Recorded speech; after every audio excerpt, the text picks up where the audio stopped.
Being 6 o'clock, according to my cell phone, I now call to order the meeting of the Appomattox County Board of Supervisors. Please stand for the invocation by Reverend Jones, followed by the Pledge of Allegiance.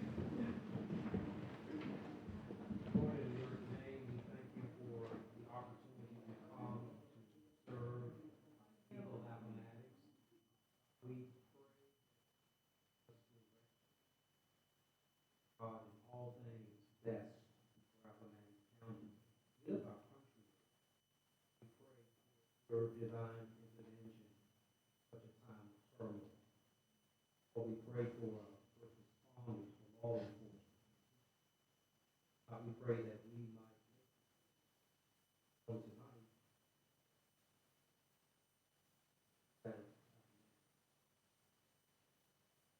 Amen. I pledge allegiance to the flag of the United States of America and to the republic for which it stands, one nation, under God, indivisible, with liberty and justice for all.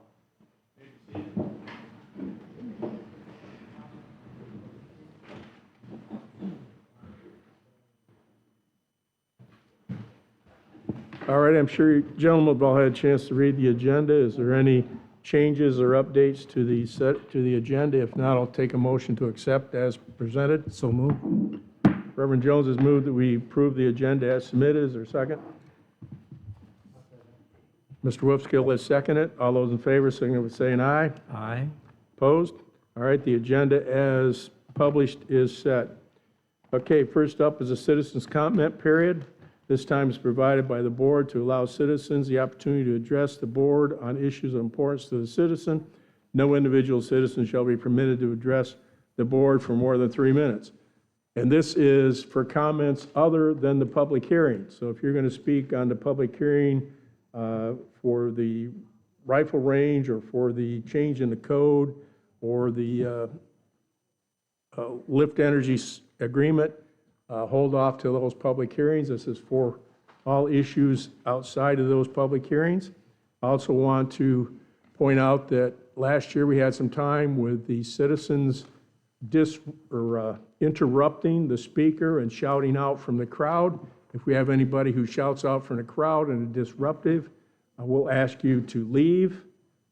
If you have a problem doing that, then understand that Mr. Richardson's deputies will help you with that if necessary.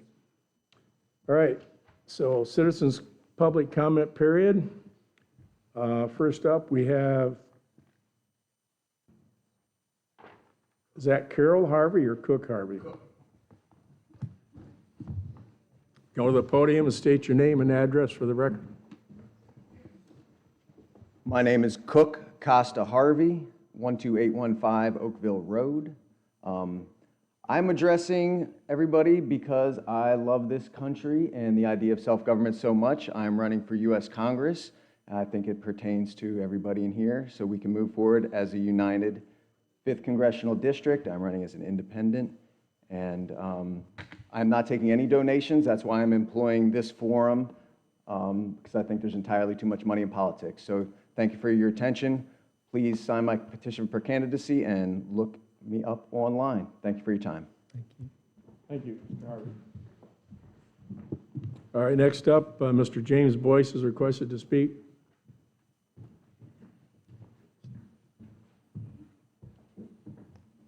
And again, state your name and address.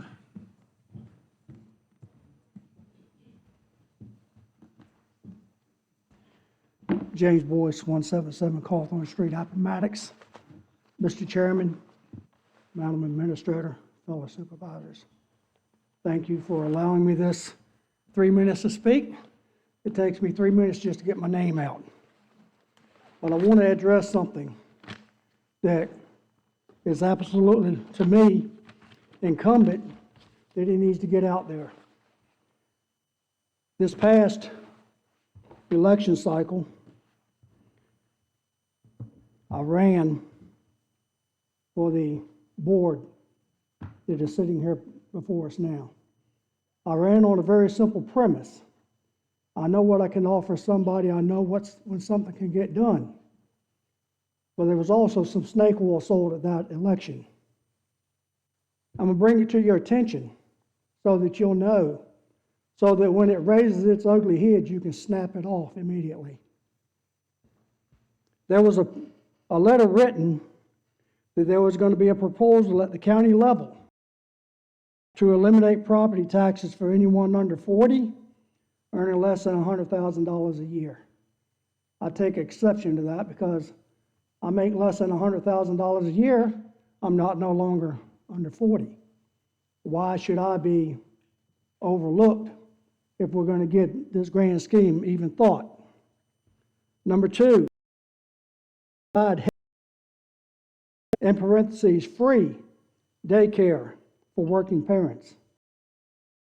What I have with that is, who's going to pay for it? Somebody's going to have to. I don't intend to pay to help raise somebody else's. Number three, we restrict housing incentives, grants, tax abatements, or low-interest loans for people under 40 who are buying single-family homes. It's all well and good, but who's going to pay for it? I'm not. I've done my time. I've paid enough taxes. I paid into 18 years old. There's one who sits on the board that says that my life's been heavily subsidized. I'm sorry. My retirement's not a subsidy. My VA benefits is not a subsidy, where I wrote this fine nation a check up to and including the total loss of my life. That's not a subsidy. That's something I earned. And when you start giving people something they don't earn, they start exhibiting a entitlement thought process. We can't let that happen. And it's up to each and every one of you to make sure that that doesn't happen, because if it does, I'll be in here again. God bless you. God bless the United States of America. Thank you, Mr. Boyce. Having no other citizens signed up for this time, these scheduled times are provided by the board to allow citizens and organizations outside the county government to discuss matters of importance with the board. First up is Ms. Patricia Morton, Registrar, who's requested to appear before the board to discuss upcoming elections and the possibility of relocating the Ms. Morton. Thank you, and good evening. I had hoped to introduce my entire board tonight, but unfortunately one member has not made it into the room, but I'll introduce the other two. Electoral board, first is Bruce Robertson here, he's our chair. Hello, everyone. Nice to see your faces. I will probably not your name. And then Lannis Sells here is our secretary, he's been with us a while now. And Ronnie Haney, for those that know her, is our latest board member. She's Chuck Haney's widow.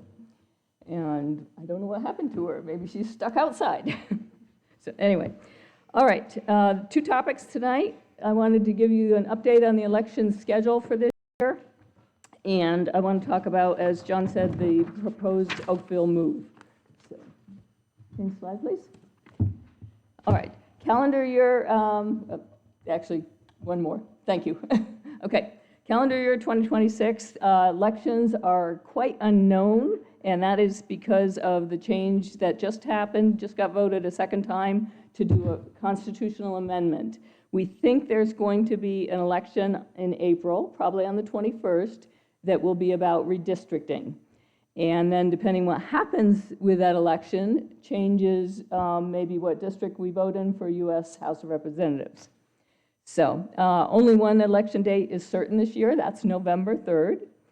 The regularly scheduled June primary that we often have is maybe not going to happen. We don't think at this point it's going to happen, but it has not been called either way. The actual primary for both Senate and House we expect to be either in July or more likely in August. And don't have a date for you on that yet. Next slide, please. I wanted to bring to the board's attention some possible budget implications of the elections that are happening this year. So if both the April special election and the June primary were to happen, then the electoral board's budget would be insufficient. And the estimated increase is that we would need to add 17,000 to it. If redistricting happens and the Commonwealth is not willing to notify all voters in the Commonwealth, then the county will have to pay to notify 13,000 people almost. And those notices have to be sent out quite quickly to get it done in time. So therefore, I estimate a need for an increase of $4,000 to the general registrar's budget. The postage costs, which are the biggest part of it, are actually delayed to another year because I'm sitting on a lot of stamps. So we're good there. Okay. If redistricting doesn't happen and we move Oakville, then the GR's budget needs to have an increase of all of $400 just to get some help to get it done in time if we have a July primary. If we have an August primary, Eric, my chief deputy, and I can handle it ourselves. So we're not requesting any budget increase at this time, but I just wanted to give you a heads up. Next slide, please. So that ends that topic, unless you have any questions about the election schedule or budgets. Okay. All right, so the possible move of Oakville polling location. It was suggested that we consider a new venue, which is Quail Run Wedding venue. It's 1.3 miles east of the existing Oakville-Ruritan location on Piney Mountain Road, and it's about 4 miles west of Wildway. You can see my lovely little green spot on the map here. That's Quail Run, and the Oakville is a little black thing next to the intersection. I don't know if people can see it from far away, but anyway, it's moving 1.3 miles east.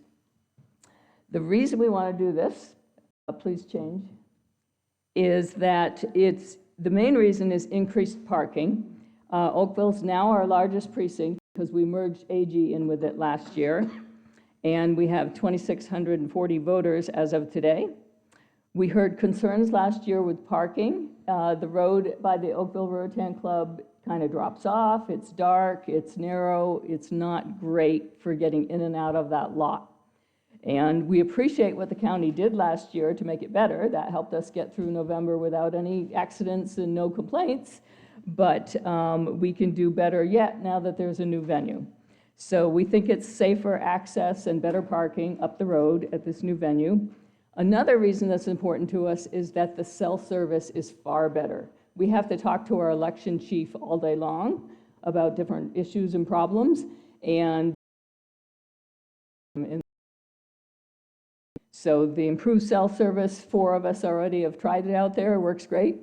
And the owner has told us she'll give us the password to Wi-Fi, so we should be in good shape there. It's newer, it's a nicer facility, and it frees up the Oakville-Ruritan building for other purposes. And my understanding is that the county is not renting it out for events any longer, so if the county chose to sell the building, they would have us gone, so you could do that. Next slide, please. What are the impacts of moving Oakville? We'd have to go through an ordinance and the normal public hearing, the entire process, same as last year. The voters have to be notified. If redistricting happens, we hope to sync that up so that I only mail the voters in that, and this is my district, I only mail the voters in my district once if that happens, to be less confusing. I would like that.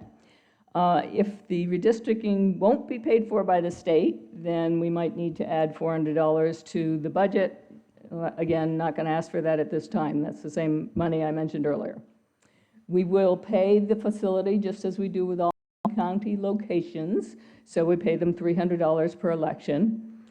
This is probably going to be a little confusing to the AG voters. I'm sure voters are in this room tonight, so you heard it here. We might be moving you, so watch out for later in the year. Because we moved them last year, and I hate to move them again so soon, but this venue was not available last year, and we think that this is good to go ahead and do it. The polling location is not as close to a major road. It's a little bit hard to find, but we think we can mitigate that with signs. It's not that it's not real obvious, it's just there's not a lot on that road, and it's a long driveway. So I think the first time somebody goes there, they'll be fine. They'll see the signs we put out by the road, et cetera. Thank you. The electoral board and I recommend that the Board of Supervisors start the process to relocate Oakville. We recommend setting a public hearing in either February or March. Vote on this in April or May. We'd need the change to take effect on June 1st in order to support a July or August election. We have to work within the law. And that's all I had on it. Any questions? Just Mr. one. Simpson? I'm thinking I recall that that property is still, Old. okay, And it's owned by Mary Beth Mays and Rusty Mays. And they got approval last year from the wedding venue, and they're operating that business. understood, thank you. Yeah. Anything else? Any other questions from the board? Okay, thank you, Ms. Morton. If the board would like to at this time, Chair would accept a motion to have the public set up a public hearing date on this matter either in February or March.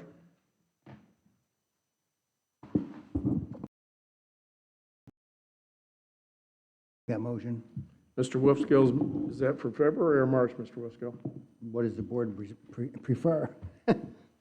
Sooner the better. All right, February.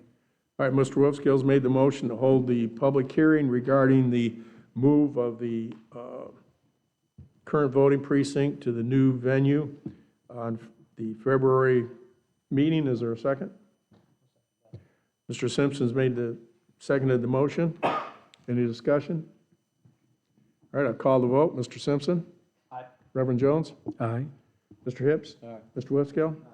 I vote aye also. So we will schedule a public hearing on the change in voter precinct venue at the February Board of Supervisors meeting. All right, next up is a public hearing on zoning variance CUP 250870, Benton W. Bowman. A duly advised advertised public hearing has been scheduled to receive comments on a conditional use permit permitting petition submitted by Mr. Benton W. Bowman, owner applicant. Mr. Bowman has petitioned for a variance to operate a Rifleman's Resort outdoor shooting range located off Wildwood Way. The proposed use involves multiple parcels. Tax map identification numbers are 20A41, 20A50, 20-1, 3, 21-4, 21-5, 2012A, 32, 12A, 33, 12A, 35, 12A, 36, and 13A, 36. The parcels total approximately 571.66 acres in size. Parcels zoned A1 Agricultural Zoning District. At the December regular meeting of the Planning Commission, voted 6-1, Mr. O'Brien dissenting, to recommend approval of the petition with condition. So, at this time, I have quite a list of people speaking. I want to remind you that it's 3 minutes, and hopefully we can get done before. First up, Mr. John Zabel, please come to the podium, state your name and address. My name is John Zabel, and I live at 5353 Wildway Road, Appomattox. Thank you for giving me the opportunity to speak. I moved here about a year ago. I retired from 25 years in the Army as a lieutenant colonel and 15 years as a senior government civilian, GS-15, working for the Secretary of Defense. My family purchased a 77-acre farm on Wildway Road because of the quiet, slower-paced, family-like community and history in the county. As a concerned citizen, I'm stating for the record that I'm opposed to the range complex thus far. My neighbor, Dennis King, who owns 30 acres and could not attend the meeting, he is also opposed to the range complex. I hand-delivered a letter to the County Administrator's Office on 12 January for the board members' consideration. It stated my concerns in detail. Based on the information in that letter, I request for the record the board consider 4 additional things from the applicant before making a decision. First, add to the application a list of weapon types, method of engagement, customers expected on the Second, an environmental impact study, which includes water runoff and the use of lead and mitigation efforts for that use. Third, complete and submit the Virginia Pollution Discharge Elimination System, VPDE, the Commonwealth Virginia Water Protection Permit as required by the Clean Water Act and Virginia law. Fourth, place a bond in place to fund cleanup efforts in the future in case the range complex fails. My reasoning is this. The application is missing weapons types, method of engagement, and daily number of customers expected on the complex. Without this, it is difficult to determine what the environmental impact will be, how much noise will be produced, and what type of safety features are required. Three, to focus on the environmental impact. The proposal does not mention any obtained permits as required by federal and Commonwealth law. These laws require both how water runoff will be managed during construction and how lead will be mitigated after construction. Without these permits, both civil and criminal penalties can be imposed. There are several active streams like David Creek in the range footprint. These empty into the James River and subsequently into the Chesapeake Bay watershed, which touches 6 different states, 18 million people, and creates over $100 billion in revenue. If the range fails and reverts to county control, it is possible the county will be required to fund the cleanup of the site. For a complex of this size, this could be as high as $250 million. I want to close by saying I support gun ownership. I own guns, have a concealed carry permit. What that taught me is that informed decisions weigh all the facts, both good and bad. Thank you.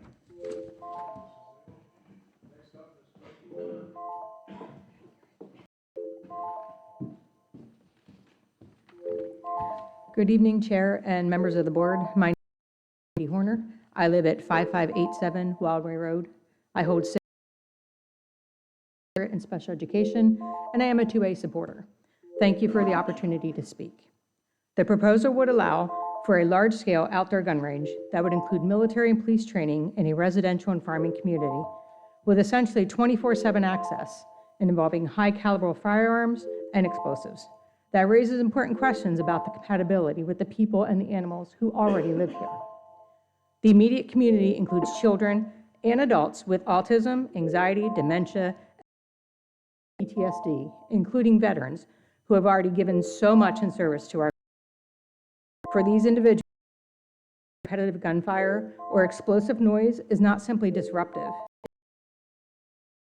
it's harmful, causing severe sensory overload, panic, elopement, confusion, fear, medical distress, trigger flashbacks, anxiety attacks, and involuntary trauma responses, often without warning.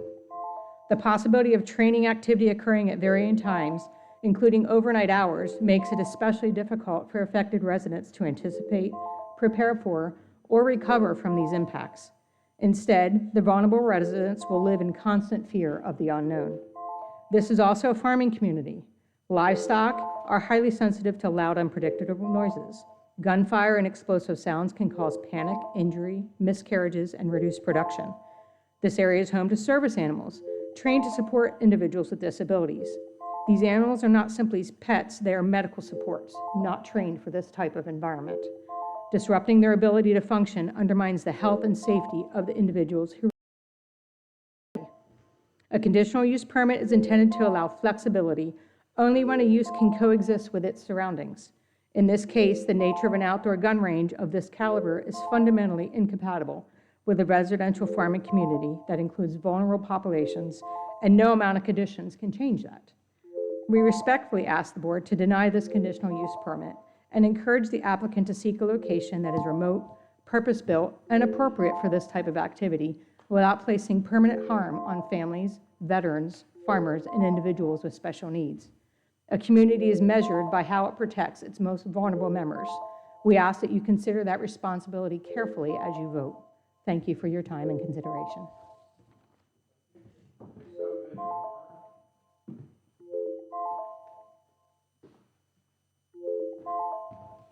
Good evening. My name is Benjamin Horner, and I live at 5587 Wildway Road. I just wish to say that, I too am unopposed to the restricting the citizens to firearms. However, I do not wish to have a military or law enforcement area in my backyard. Thank you.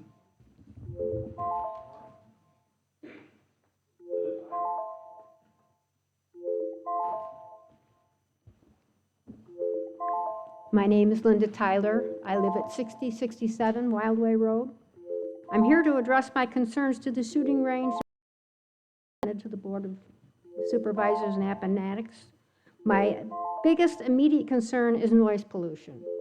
My husband and I moved here 5.5 years ago. We researched many places until we found the property that we bought.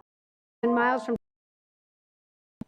We're country people who had 50-acre farm and farms all 3 years requirements, economically and geographically. The idea of a shooting range operating 24/7 is appalling to us.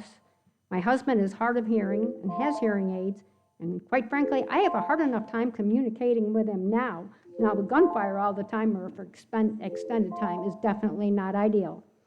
It will disturb my peace of mind and make me very anxious. It would definitely affect our sleep, which with age isn't always the best of quality anyway. Sleep deprivation can lead to other health issues. We moved down here from Western New York during a COVID outbreak. We moved helpful and a joy to live in. If this is approved, our property values will be affected. No one really wants a gun range in their backyard, do you? I have also have concerns regarding the animals that run free. Deer, bear, and hunting dogs, to name a few. Is the applicant fencing the area completely? Is there something on the books requiring him to do so? I haven't seen it addressed, so I thought I would ask. These are things that I immediately would like answers to, but there are long-term possibilities. Lead poisoning is a big one. There are waterways on the maps I've seen on the properties. Not immediately, but sometime in the future, our water supply could be contaminated. That's very dangerous and, to my understanding, very hard to mitigate and extremely expensive to take care of. Who pays for that? The applicant or the taxpayers? Thank you for the opportunity to speak.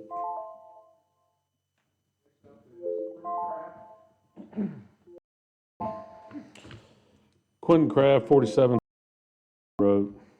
I would like to start off by saying that I've been a lifetime endowment member of the NRA since 2008. I love to shoot and I love to hunt. I bow hunt, I black powder hunt, and during general firearms. I'm an avid supporter of the Second Amendment and hunting rights. This proposed commercial venture has nothing to do with either one of those topics. Serious on the road that could cost the county millions. Property value. Property value in the vicinity of the range will decrease by around 3.7%. Within a half a mile, we'll see a 25 to 30% reduction in their value. Keep in mind that property is not worth what it's assessed as on the tax assessment. It's worth what people are willing to pay for it. Research has shown that homes near outdoor range stay on the market twice as long as homes that are not near gun ranges, and they typically sell for way less than the going market value for that type of home. Quality of life. The quality of life for neighbors in the surrounding area will be diminished due to noise pollution. Hearing shooting in their area is not at all uncommon, but this will not be recreational shooting. During competition, shooting will commence at 8 a.m. and continue all day until dark. These per the on the weekend, which just so happens to be when most of the neighbors will be outside trying to enjoy their property that they're paying taxes on. Lead. Lead is materials in the United States. There are numerous guidelines to be followed to prevent lead contamination. As of this meeting, I have not heard nor seen any plans presented by the applicants. I humbly ask the board to consider 3 things before casting your votes. Number one, would you be okay with a range of this magnitude across the road from your home? Number two, would you be losing 25% of equity that you built up in your home so a commercial enterprise can make money with no compensation to you? Number three, I would ask that you take the concerns of the citizens in the immediate area of the proposed site with a little more weight than those that live in non-affected areas. Thank you for your time. If I mess up some of your names, I apologize, but some of this handwriting is hard for me to read. Up next is Mr. John O.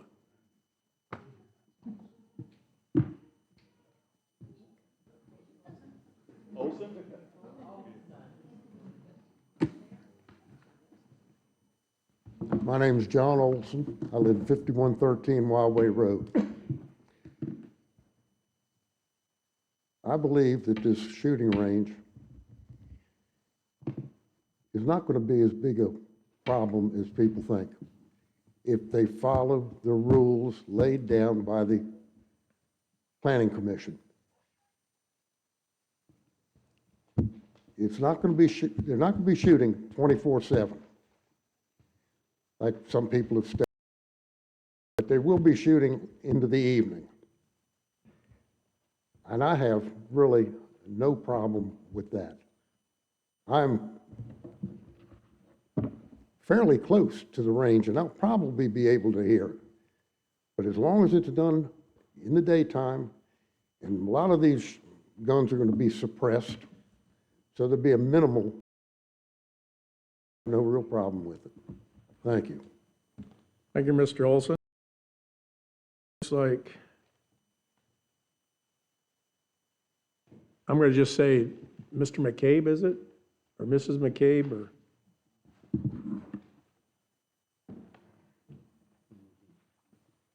Good evening. My name is Annette McCabe. I live at 4508 Wildway Road. We have lived there for the past 13 years, and I really love this community. I am the mother of 8 children. All of them have had a gun in their hand at one point, and if anyone remembers Mr. R.L., who used to do the Virginia Cooperative shooting, it's my daughter that was, my youngest daughter, that was there. If you saw the pictures at his memorial. So she shot until she couldn't any longer, and she is now at home learning how to walk again. She has anxiety disorder, as do every member of my household. Her older sister has autism. And let me explain something about autism. She can hear a television clear on the other side of our house. The shooting would be much too much for her. At 21, we finally got her to a college where she's looking to be a useful part of the community as a culinary student working towards her culinary degree. We would not be able to keep her in our home. She would not be able to handle the noise. I want to speak to the application. That I read was extremely vague, and excuse me, I know my kids have done shooting, but I'm not, so I'm not going to speak to the bullets and so forth. But what really astounded me was what wasn't in that application. What I did not see is who is designing this course. This is a professional level course. Designing, for instance, if we were going to put in a golf course, we would have a professional who knew the environmental impact, not just the direction the ball needs to get hit. But there's no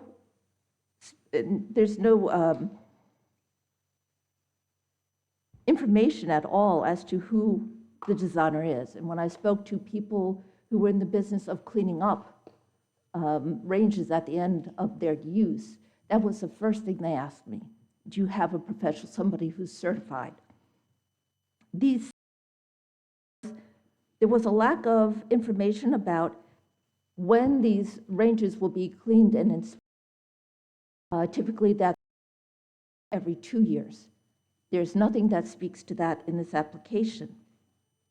Usually a professional does that and mitigates, cleans the water, make sure that's taken care of. And there are processes to do that. The third thing that I noticed was lacking was a lack of a fund to clean up afterwards. There is no mention of that whatsoever. I thank you for hearing me. Have a great evening. Thank you. Next, McCabe.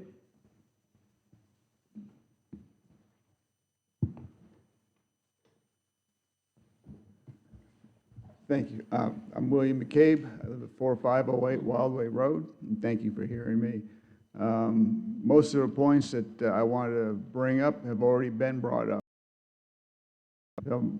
I could only wind up, but say that in my house, as my wife just said, we'd have people with anxiety disorders, with autism, and the noise from the gun range, the ordinances, it's still loud enough for it to really disturb and set off my daughter. The other thing is I wanted to mention about cleanup fund for the lead contamination. I haven't seen anything about that, and if I would really like the board to, if they're going to approve this operation, that they have some fund that's not going to be have to be paid for by the taxpayers. Thank you very much. Thank you. Next up, Mr. Rick Butler. And I won't ask for the forestry check. I'm sorry, I don't have it in there. Good evening. My name is Rick Butler. I retired several years ago as the Appomattox County Forester. I reside at 31 Meganson Mill Road in Appomattox County. I am pro-guns and support the Second Amendment. I am opposed to the proposed shooting range that is about a mile from my home. I understand that this has become a property rights issue. Quoting Gifford Pinchot, the father of forestry, "It is not what is good for man, but what is good for mankind." Property rights form a cornerstone of individual liberty and economic stability in society. These rights, enshrined in legal traditions from common law to the U.S. Constitution's Fifth Amendment, guarantee that owners can use, enjoy, and dispose of their property without undue interference from others, including both government and private entities. This includes the right to quiet enjoyment, the ability to live peacefully on one's land without external nuisances that diminish its value or usability. Building a shooting range in your residential areas affecting over 150 families within a 1-mile radius would directly violate these fundamental rights by imposing significant ongoing harms that equate to a de facto taking or trespass on private property. First, consider the noise pollution generated by a shooting range. Firearms discharge produces sounds often exceeding 140 decibels, comparable to jet engines or explosions, which can travel miles depending on terrain. Proposal presented at the Planning Commission meeting, 150 plus shooters would be competing per day, disrupting daily life, sleep, work, livestock, and family activities. Under property rights doctrine, such as that articulated in nuisance law, Boomer versus Atlantic Cement Company, this constitutes an unreasonable interference with the use and enjoyment of property. Homeowners have invested in their properties expecting a reasonable level of peace.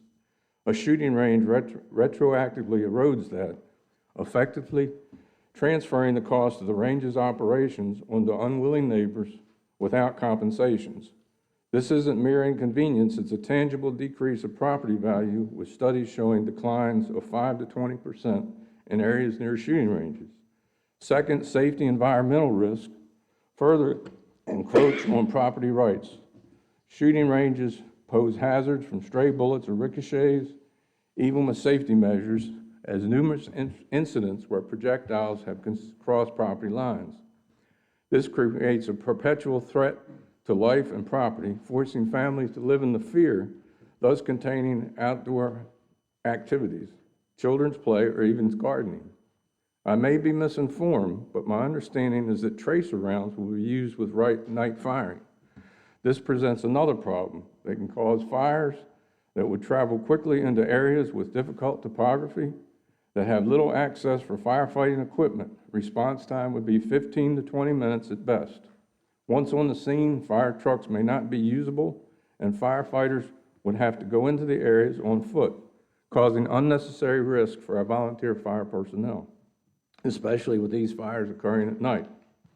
A third environmental hazard is lead contamination from bullets. It's a well-documented issue. Am I out of time? Thank you, Mr. Butler. Next up is Gracie Cardwell.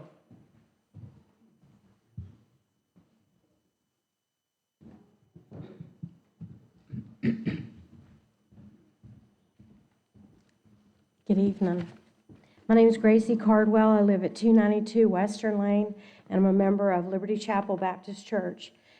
My experience is a little different, about 40 years of fighting for Americans' rights, and professionally as an FFL holder, gun shop owner, gunsmith, and also firearms training instructor. As a gun shop owner, we saw the need for folks to have access to firearms, but also understood that sales without education was reckless. Shooting without oversight is unconscionable. I write more than I can read, I'm sorry. We often served as range officers at competition events at the Isaiah Walton League Conservation Park in Charles City, Virginia. It's a 1,600-acre facility, and the ranges are in the center up against a railroad track and the James River. There's no homes around that. As a work, we saw the need for a small firearms range and went to our county, Chesterfield County, for assistance. And we were met with about a 20-pound book of regulations. Chesterfield County Zoning and Planning was more concerned with the neighbors and the decrease in that property value and the aesthetics in the area near Pocahontas Park. It must be in a properly zoned area, and Chesterfield County said industrial park only, and retail sales, retail storefront only. That is not a conditional use permit. And I tried really hard to do it. Well, finally we moved our farm, Gateway Farm, to Appomattox County, and I shifted my focus. Our farm has many species and breeds of animals, including critically endangered livestock breeds, one of which was featured on the United States Post Office stamp. These animals are very rare, and we cannot afford to have this sound, noise, and environmental impact lose the genetic component as a stress factor in animals raised for protein, because that actually completely affects the final product. Our animals are listed on the Livestock Conservancy list for critically endangered livestock breeds, and any decision here could be lethal for that animal. We came here to Western Way by deed, devoted to agriculture interest and surrounded by agriculture. We chose this location because it was far removed from the town. And what I have seen and heard in the proposal, to me, is objectionable, to say the least, and I think it's time to pump the brakes. With proper planning and marketing, tourism can increase income to the county, and I'm very, very concerned that a wrong decision here will be detrimental to the historically significant and critically endangered animals that I raise at Gateway Farm, and I really appreciate your time. Next up is Nancy Jo Billings.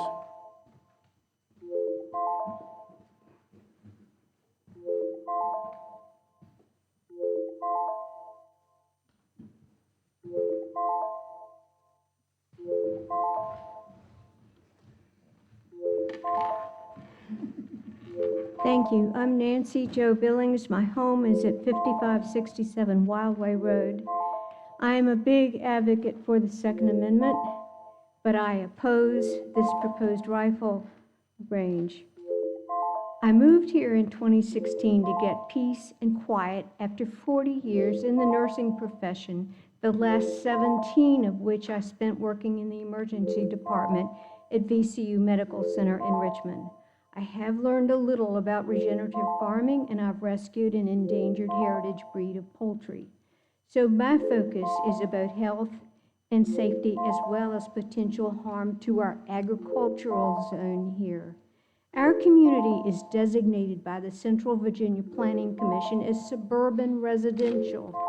According to the GIS classifications that it uses, there are around 180 homes within a 1 mile radius of the proposed range, making good fencing imperative for the protection of children and grandchildren, their dogs, cats living in those homes.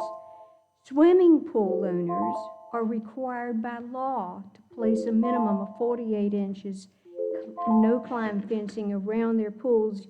Usually this is chain link.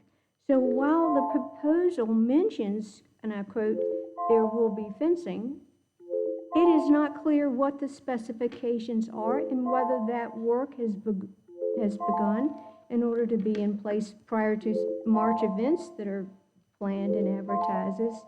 It's a very lengthy project, and it's actually quite a daunting task to fence the perimeter of 600 acres. Though, safety remains my concern, since no fence will stop a bullet fired, or rather accidentally discharged, from a high caliber rifle. Many or most shot wounds we saw in the VCU ER where I worked occurred at night and alcohol related. So the absence of a safety instructor for members only events at this resort is concerning to me. Considerable quantities of shotgun pellet lead as well as lead from the bullets will accumulate on the range, and a very exacting means of lead pollution abatement should be prescribed before a permit is issued. This must include a precise method and plan for enforcement of that. Runoff into Davids Creek as well as seepage into groundwater puts our community at risk for lead poisoning. Our wells derive from the same pure, safe underground river, as it were, and it's unconscionable to me that we would all be pumping well water contaminated with lead. Mine has been assayed by only minute amounts of iron. So, thank you.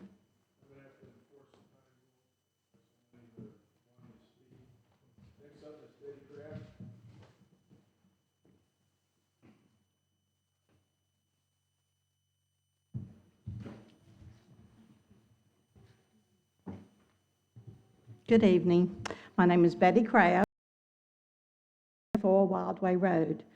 And I was not planning on speaking tonight, but something led me that I needed to. I am opposed to this firing range.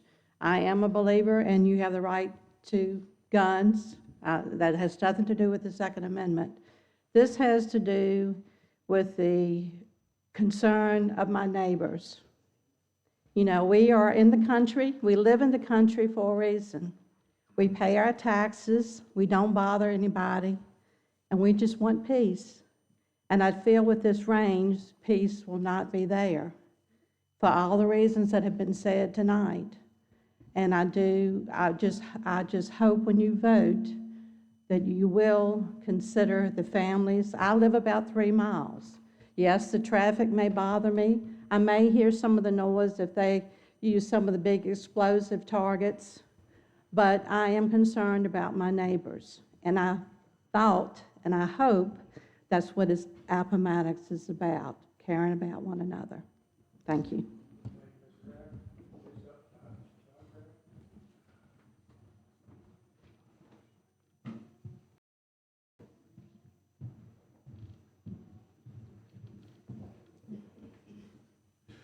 Thank y'all.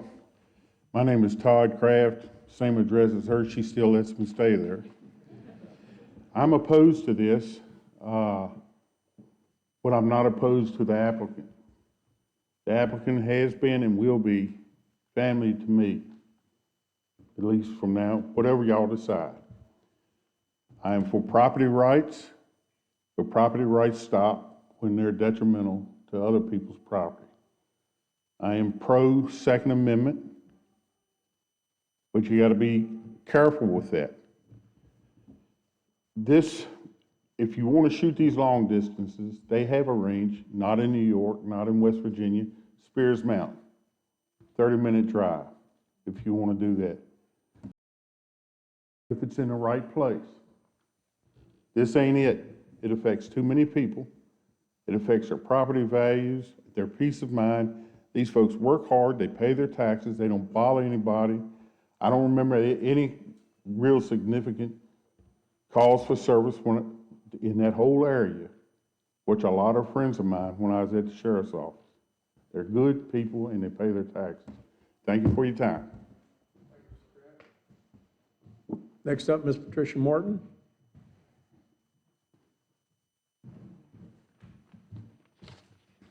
Hello again. My name is Patricia Morton, and I live at 5831 Watt Abbott Road. I request that you pause and gather more information on this project. The developer has not provided any basic information regarding the firearm caliber, load, rapidity of firing, nor a detailed range plan.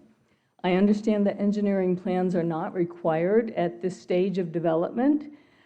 This to me is appalling. It seems backwards. My concerns fall in two main areas: safety concerns, including the risk of fire, and noise abatement. This is not someone putting in a nursery or a golf course. This is a much harder problem. You, as our elected Board of Supervisors, have the and detailed plans before proceeding. I urge you to do so on our behalf. Find out where precisely are they shooting from? Where are the targets? What type of targets are they using? What type of weapons, bullets, and loads? Show us engineered ranges, not wishful thinking. My Army Ranger son assures me that with this design, bullets absolutely will leave Mr. Bowman's property. He called me again today because he didn't think I was taking the danger seriously. My slide, please, Ace. You can't get it? Okay. Darn. Anyway, the slide showed a 10,000-foot radius circle, 3.7 miles in diameter. The gentleman I gave them with email. The center point is at the approximate middle of the shooting platform, and I was trying to represent that stray bullets can travel 1 to 3 miles, which is outside the range of this, to the north and the east, and they could actually penetrate into Buckingham County. So we haven't seen anything about how high their berms will be, whether they'll build overhead catchments, and so forth. Noise, of course, will easily travel that far in all directions. With due respect to the Planning Commission, I think the conditions that were set do not protect our neighborhood from potentially having frequent noise and stray bullet danger. 8 a.m. to sunset 6 days a week and 1 hour less on Sundays is not very limiting.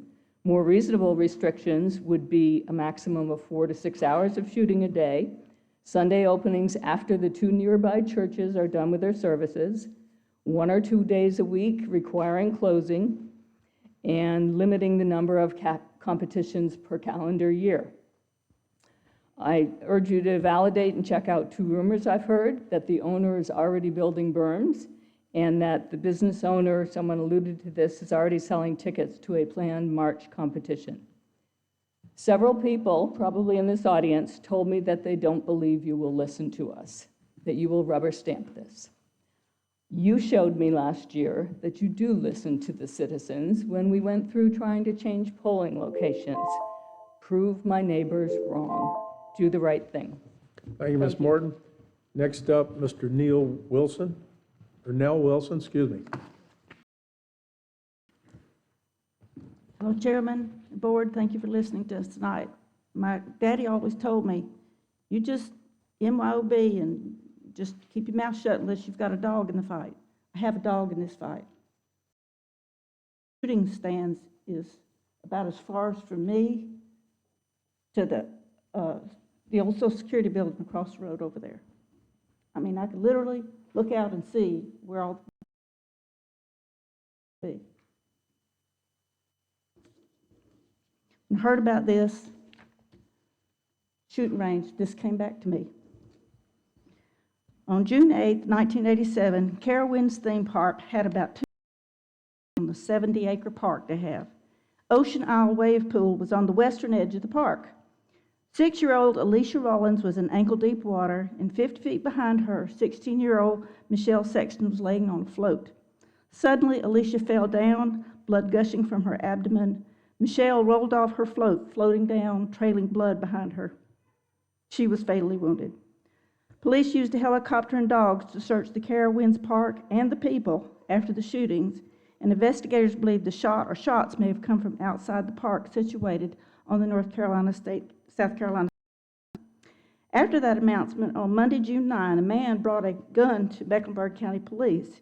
He said that he and 4 men were taking turns the day before, using this gun at a constructed target in the woods about a half a mile west of the wave pool.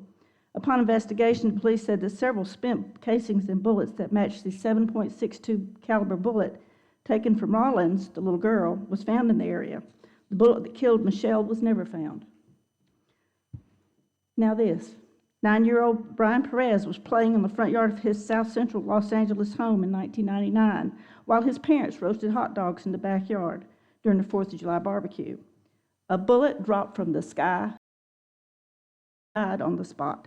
No arrests were made. 39 people in the United States died that way last year in 2025. On October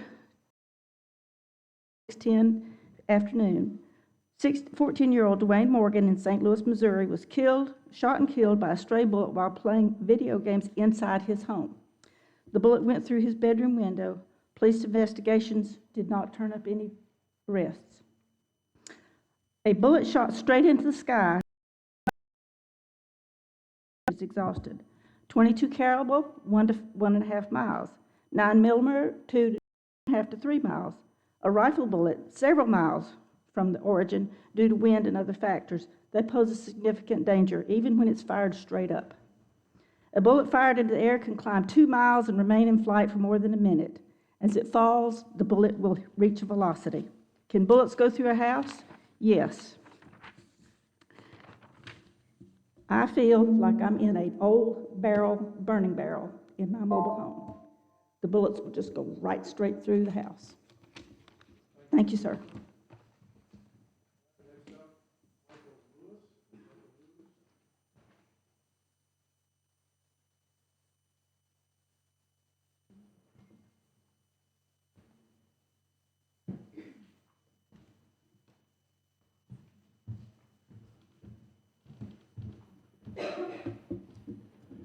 Good evening. My name is Michael Lewis. I live at 138 Menifee Lane. I'm not going to take up too much of your time. I just want to say that I am opposed to this firing range. I'm ex-military. I've been in a war zone, so I know that noise is like falling all around you. And I have relatives that live within a mile of where you propose to put this shooting range. So I just want to make it official that I really oppose it. And if you consider that, people in this area would certainly appreciate it. On Sundays, we go to church. They're talking about shooting that on Sundays. There's going to be funerals in the daytime. You know, it's not right to take care of our families like this and have things like this going on in the service. Thank you.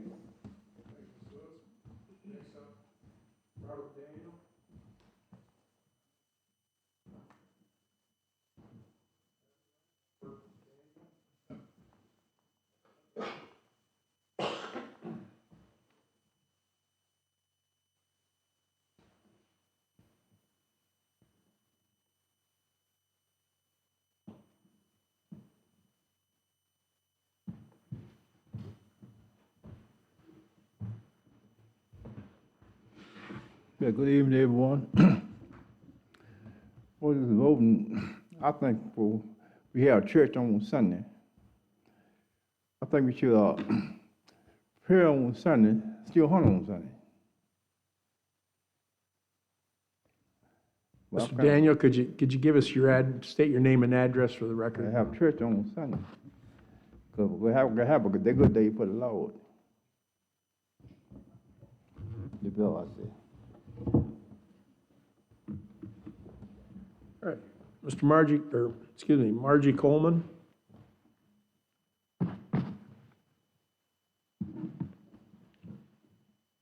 Does he live in your district?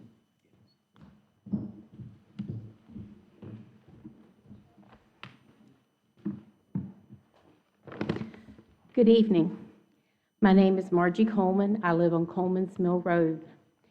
I am a lifelong member of Liberty Chapel Baptist Church and landowner of property on Liberty Chapel Road and am opposed to business, the Rifleman's Resort on Wildway Road.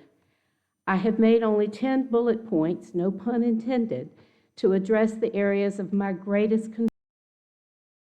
voice in opposition of this development. There are others, but my time will not allow. Number one, gunshots will be disruptive to our religious services, which have been taking place for over 250 years, along with weddings and funerals, requested on the application. That includes church services on Sunday, Wednesday services throughout the day, and special services as scheduled. Liberty Chapel would not be the only church that was impacted by this, but we are closest, being only 1.2 miles from the Wildway Road entrance. Our God rested on the Sabbath. It's one of his commandments. Keep the Sabbath holy. Number two, life-threatening damage to children and animals who young children and animals cannot read. Number three, destruction of landowners' hunting opportunities with shooting, scaring off. This would miles around. There are several hunting clubs that would be affected with this also. Danger and stress to property owners' health with the noise pollution and introduction of lead into the environment, both in the air and the water. David's Creek being within the property and running into the James River and the Chesapeake Bay. Number five, it's within the flight aircraft that go over in our area. 6, PTSD individuals and special needs citizens impacted with mental health trauma being impacted with a decrease in the land value for all properties involved. The cumulative of the loss would be greater than any potential income. Trauma and stress to the livestock, domesticated animals, along with their children, our youth, and our elderly.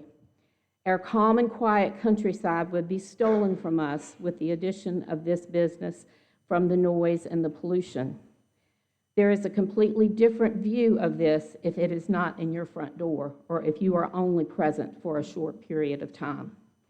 Number 10, we have individuals who have property located. Have I used up my time? Yeah. Thank you for your consideration. Thank you, Ms. Coleman. Next up, Mr. Keith Harper.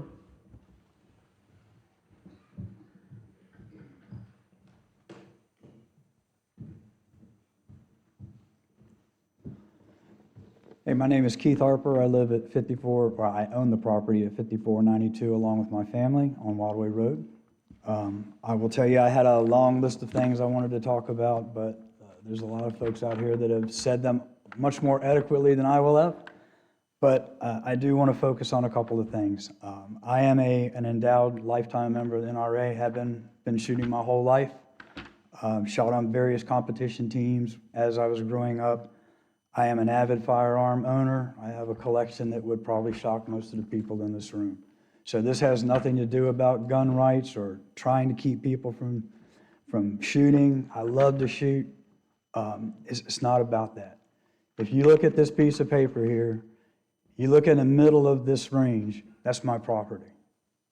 I bought this property 5 years ago as a place for me and my family to come with my children and my grandchildren, away from the hustle and bustle of the city, away from the crime, away from all of the things that are negative in our lives today, to create an environment where we could ride dirt bikes, fish in the lake behind our house, go down to David's Creek and wade through the creek and skip rocks across the creek with my grandchildren. You know, the ranges, the way they are aligned, I get that.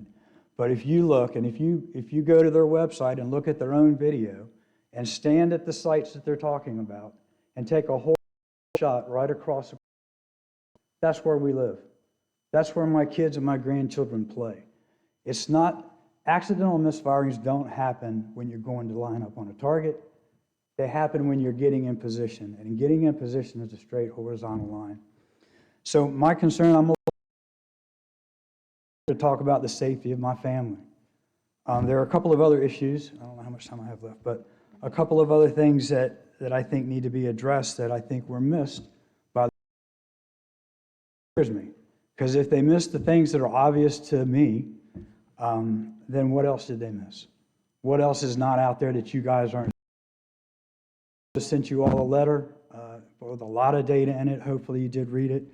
But there are 4 properties in this that are zoned residential subdivision. I had an issue with the applicant crossing illegally into our property to get back to this property. We had a conversation, we worked it out. But as I was doing that and pulling the, I found that. How can we have an application that says these are all agricultural properties? 4 of them are obviously not. One of these ranges actually violates property lines as identified in the Appomattox Code for outdoor shooting ranges. Some of the things that are identified that are concessions that are going to be allowed strictly violate the code that Appomattox set to regulate outdoor shooting ranges and around the facilities. Please. Thank you. Thank you, Mr. Harper. Next up is Justin Harper.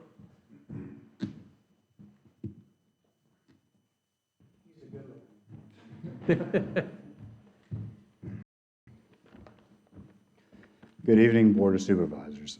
My name is Justin Harper. My family owns 5492 Wild Way Road. And I would like to state for the record that I'm opposed to the proposed plan to build Rifleman's Resort. I would also like to state for the record, to me, this is not a matter of the Second Amendment. This is not about gun control or an attempt to change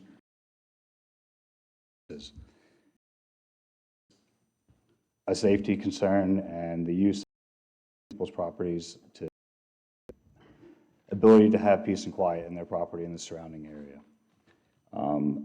In addition to the safety factors that have already been outlined, the excessive noise impact and just the harmony with the existing community are all factors that should be considered with great regard before this matter.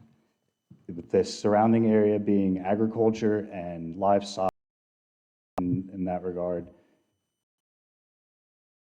and what is being presented by the applicant.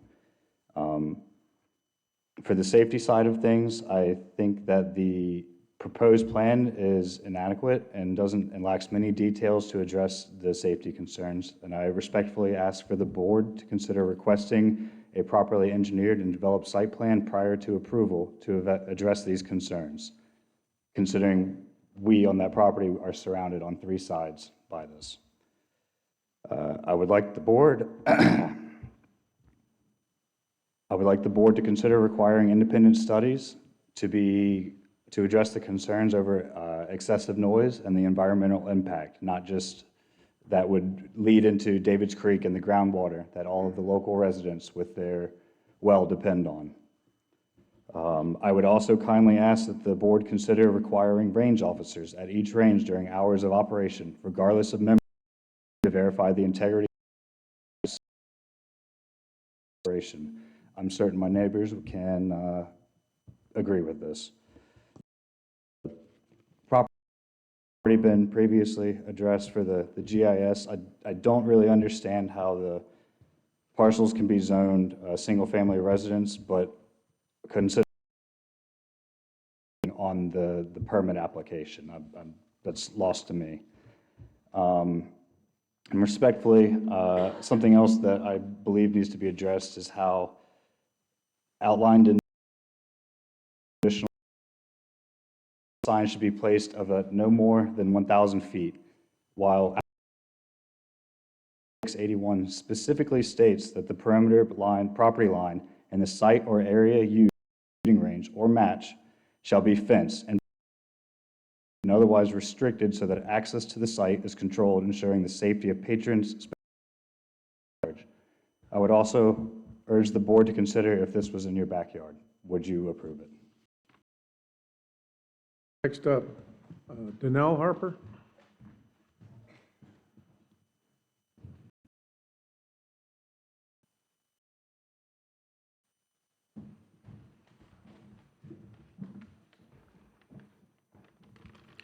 Good evening. My name is Donnell Harper. We own 5492 Wildway Road, the property quite literally in the middle of this proposed Rifleman's Resort. I am here to speak in opposition of this proposed gun range. If approved, this facility would surround us on 3 sides. My concerns are for the safety of children and grandchildren, excuse me, the noise levels, the effect on the environment, and what I urge all of you to do the necessary research before making a decision. I would like to leave the board members and everyone here this thought. Your backyard. Thank you, Ms. Harper. Next up, Paige Craft.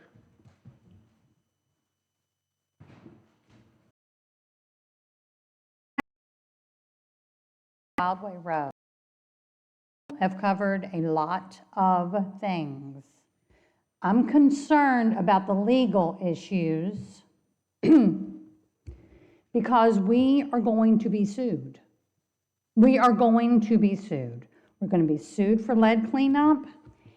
And Springfield Baptist Church is 749 feet away from the property line of this gun range. 749 feet. So in 2000, the House and the Senate unanimously passed a bill to strengthen the First Amendment rights of religious groups, namely churches. So then it was signed into law. This is in September of 2000. It's called the Religious Land Use and Institutionalized Persons Act of 2000. What it addresses are local zoning laws that affect churches.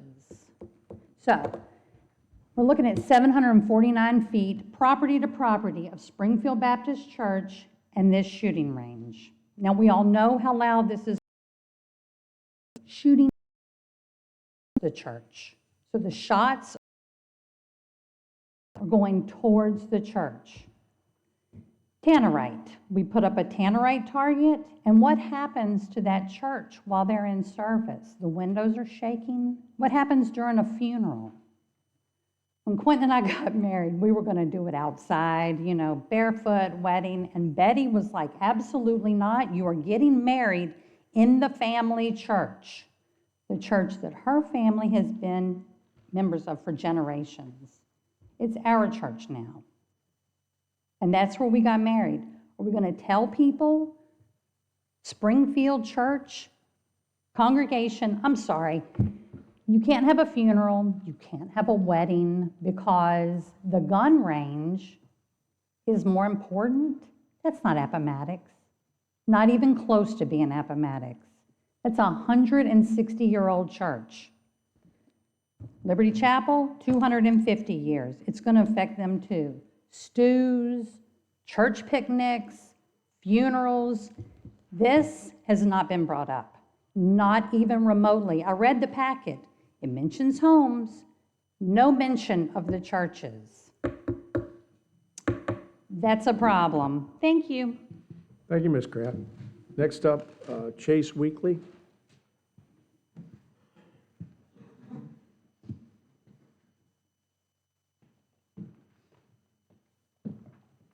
Good evening, Mr. Chairman, members of the board, and fellow residents of Appomattox County. My name is Chase Weekly. I am a resident of Appomattox County, and I appreciate the opportunity to speak in support of this permit application for the proposed outdoor shooting range. I want to begin by acknowledging the role of this board. You are tasked with balancing property rights, public safety, environmental responsibility, and the overall quality of life in our county. I respect that responsibility, and I appreciate the time you give to decisions like this one. I'm here tonight because I believe this proposed range can be a safe, responsible, and appropriate use of property, and that approving this permit is in the best interest of both the landowner and the broader community. First, I want to address safety, which I know is a primary concern. Based on the information presented, this range has been designed using established best practices. Those include clearly defined firing lines, designated safety zones, and natural or engineered backstops intended to contain all projectiles. The use of posted rules, structured operation, and oversight creates a controlled environment, one that is far safer than unregulated or informal shooting that can occur elsewhere. Second, I the noise and community impact. Appomattox County values its rural character and its peace and quiet. The proposed location, limited hours of operation, and use of natural terrain all help reduce potential impacts to neighboring properties. The stated goal of the applicant is to be a good neighbor and to address issues proactively rather than wait for complaints. Environmental responsibility is also important. The range plan as presented includes thoughtful site layout, ongoing maintenance practices intended to protect soil and water quality. There's a clear commitment to maintaining the land responsibly and in compliance with all state and county requirements. Before I close, I would like to respectfully offer some broader context. Under current zoning rules, there are a number of by right uses that could occur on this type of property without any special approval from this board. Some of those uses could generate more traffic, longer hours of activity, greater visual impact, or more continuous noise than a limited regular outdoor shooting range. I would also like to point out that prior to the adoption of the zoning ordinances and conditional use permits in the late 1960s, this type of meeting would not even be taking place. There was no zoning framework requiring it. The fact that we're here tonight reflects the applicant's decision to work within modern zoning processes to be transparent and to operate under clear conditions. I would respectfully add that while the neighbor's concerns should absolutely be heard and considered, they should not dictate how a landowner earns a living on the property that he owns, maintains, and pays taxes on. Property rights are a cornerstone of this country and the Commonwealth of Virginia. This process exists to balance those rights with reasonable standards, not to eliminate them. Respectfully, no one should stand in the right of how someone chooses to make a lawful living on their own property. Finally, I believe a permitted, well-managed shooting range provides a benefit to the community at large. It offers a safe and appropriate place for lawful firearm owners to train, practice, and learn proper handling, activities that might otherwise take place in less controlled settings. It supports responsible use, education, and accountability. For these reasons, I ask the board to please approve this permit.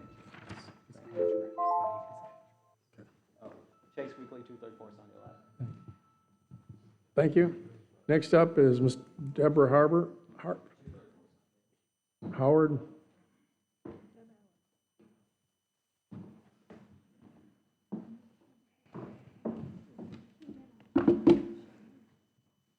Good evening. My name is Deborah Howard. My husband and I live at 4779 Wildway Road. Our property is located directly across the applicant's proposed shooting range, adjacent to the southern access road into his property. I also sent letters and hope that you will review them prior to making your decisions. We own a 30-acre parcel, and we chose to establish a blueberry farm on a portion of that land. During the spring, summer, and fall, many families and individuals come to our farm to pick blueberries. Time and again, people tell us how much they value the peace, quiet, and therapeutic nature of their visit. The continuous, disruptive, and violent noise generated by an outdoor shooting range would jeopardize not only that experience, but our livelihood. Our most immediate concern is noise. Gunfire is not occasional or incidental noise. It is repetitive, sharp, and intrusive.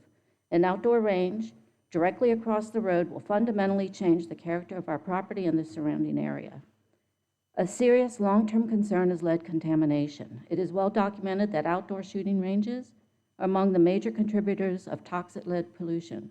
If the applicant is not continuously and rigorously held accountable for lead removal, it will inevitably migrate into the surrounding soil and water.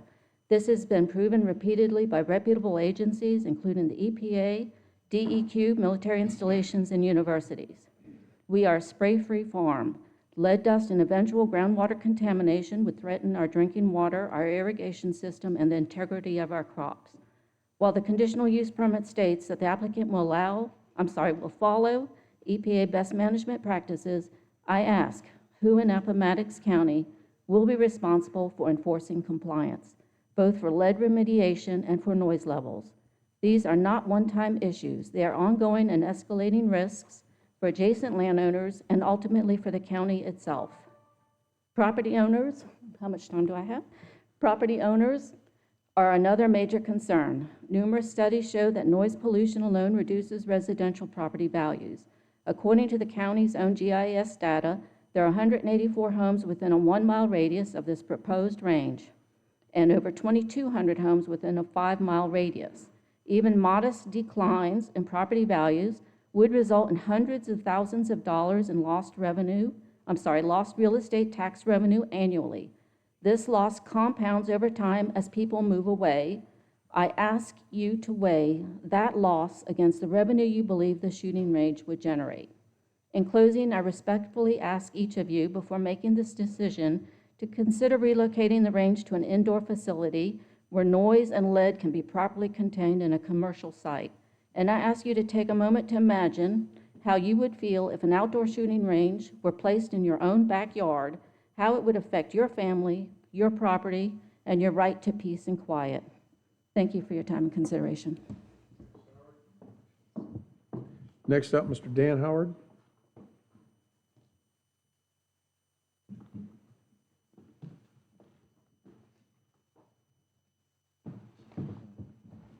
Good evening, Dan Howard, 4779 Wild Way Road. I would just like to state opposition to the shooting range. Thank you. Thank you, Mr. Howard. Next up, Bonnie Swanson.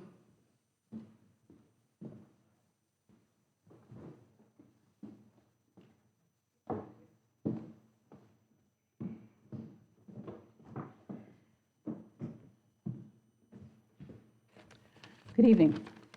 Bonnie Swanson, 267 Church Street, Pamplin. I am here as a taxpayer, a citizen, and I am on the board of the Robert E. Lee Soil and Water Conservation District, even though I speak individually, not as a representative of that board. So we assist, the Soil and Water Conservation Board assists farmers, agriculture, for best management practice to keep the healthy soil and clean water.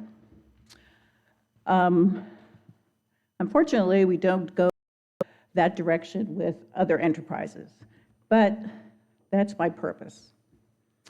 This is in regards to the shooting range on Wildway Road, which I am opposed to. There's documentation concerning lead contamination of soil and water at shooting ranges. Lead is a hazardous waste and is considered a risk to public health and the environment. Lead contamination does not go away. Here are several questions and ideas I want you to consider when studying the Planning Commission's recommendations to see if you can further expand on these. What are the best management practices? Will they be implemented? Types of bullets, reclamation, recycling, direction of the shooting away from the waterways. Were site considerations thoroughly investigated? Soil characterizations, topography, vegetation, precipitation, ground and surface water, specifically David Creek. What is the predicted longevity of the operation? What is the plan after it closes? And eventually it will. Who will be responsible after it closes for this brown field? No animal can graze, no crops can be grown, no house without soil removal or additional soil put on. Will taxpayers for the cleanup of a private enterprise? Without best management practices in place, lead can accumulate and become hazardous waste, which is then considered a significant risk to the public and the environment, which will involve government action or citizen lawsuits. Thank you for your opportunity. Thank you, Ms. Swanson. Next up, Ms. Lucille Jones.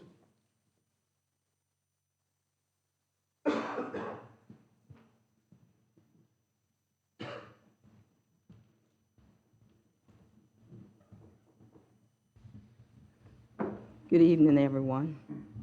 Lucille Jones. I reside at 6347 Watt Abbott Road. I was born and raised in this county.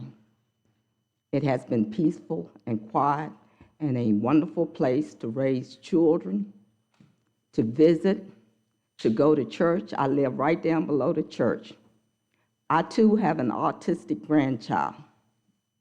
And for all the reasons that have been stated, I oppose this shooting. I hope the board will consider how the people feel that live in that area and how it's going to affect them. As the lady stated earlier, consider it in your backyard. Thank you. Thank you, Ms. Jones. Next up, Isaiah Taylor, excuse me.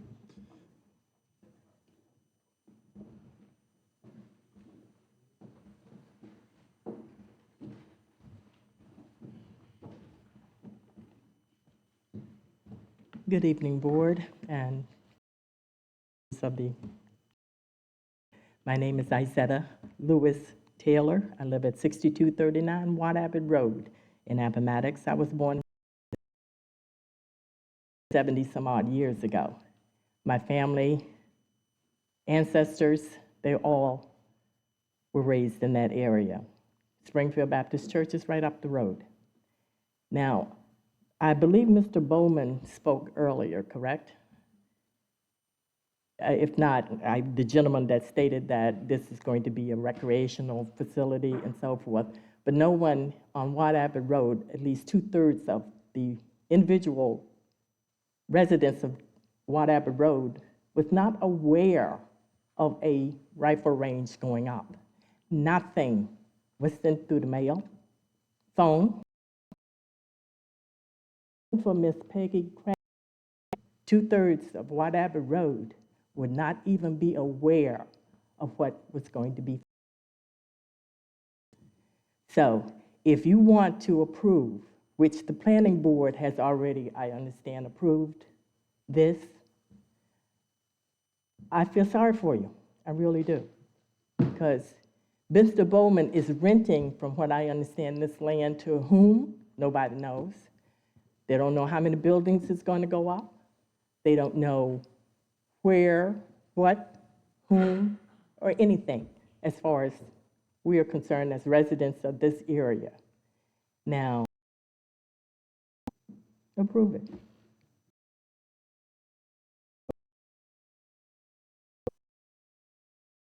If a range goes up in that area, it's going to be affecting not only families, the animals and all, but it's going to be affecting the board also. And the members of the planning committee, whoever they are, I wish them luck. I really do. Because they did not consider any of us on Watt Abbott Road. And that's unbelievable. It really is unbelievable. I look at you people now, and 2/3 of you want a rifle range. Some, and there's a third that will not be able to live with the noise, the animal destruction, the human destruction that is going to transpire if this range goes through. Why? Why does Mr. Bowman want to rent this land? He owns it. Why don't he put it in his, if he wants a rifle range, why don't he put it in his backyard?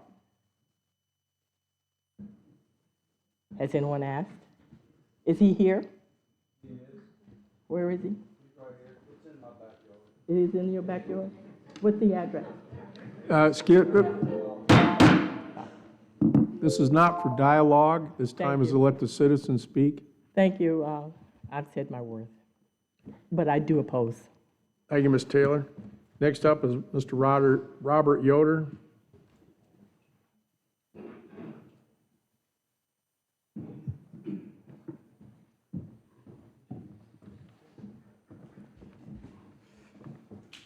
Good evening, Chairman, members of the board. Thank you for the opportunity to speak. My name is Robert Yoder. I live at 380 Walnut Hill Road. I am a neighboring property owner who will be directly affected by the proposed shooting by the Planning Commission.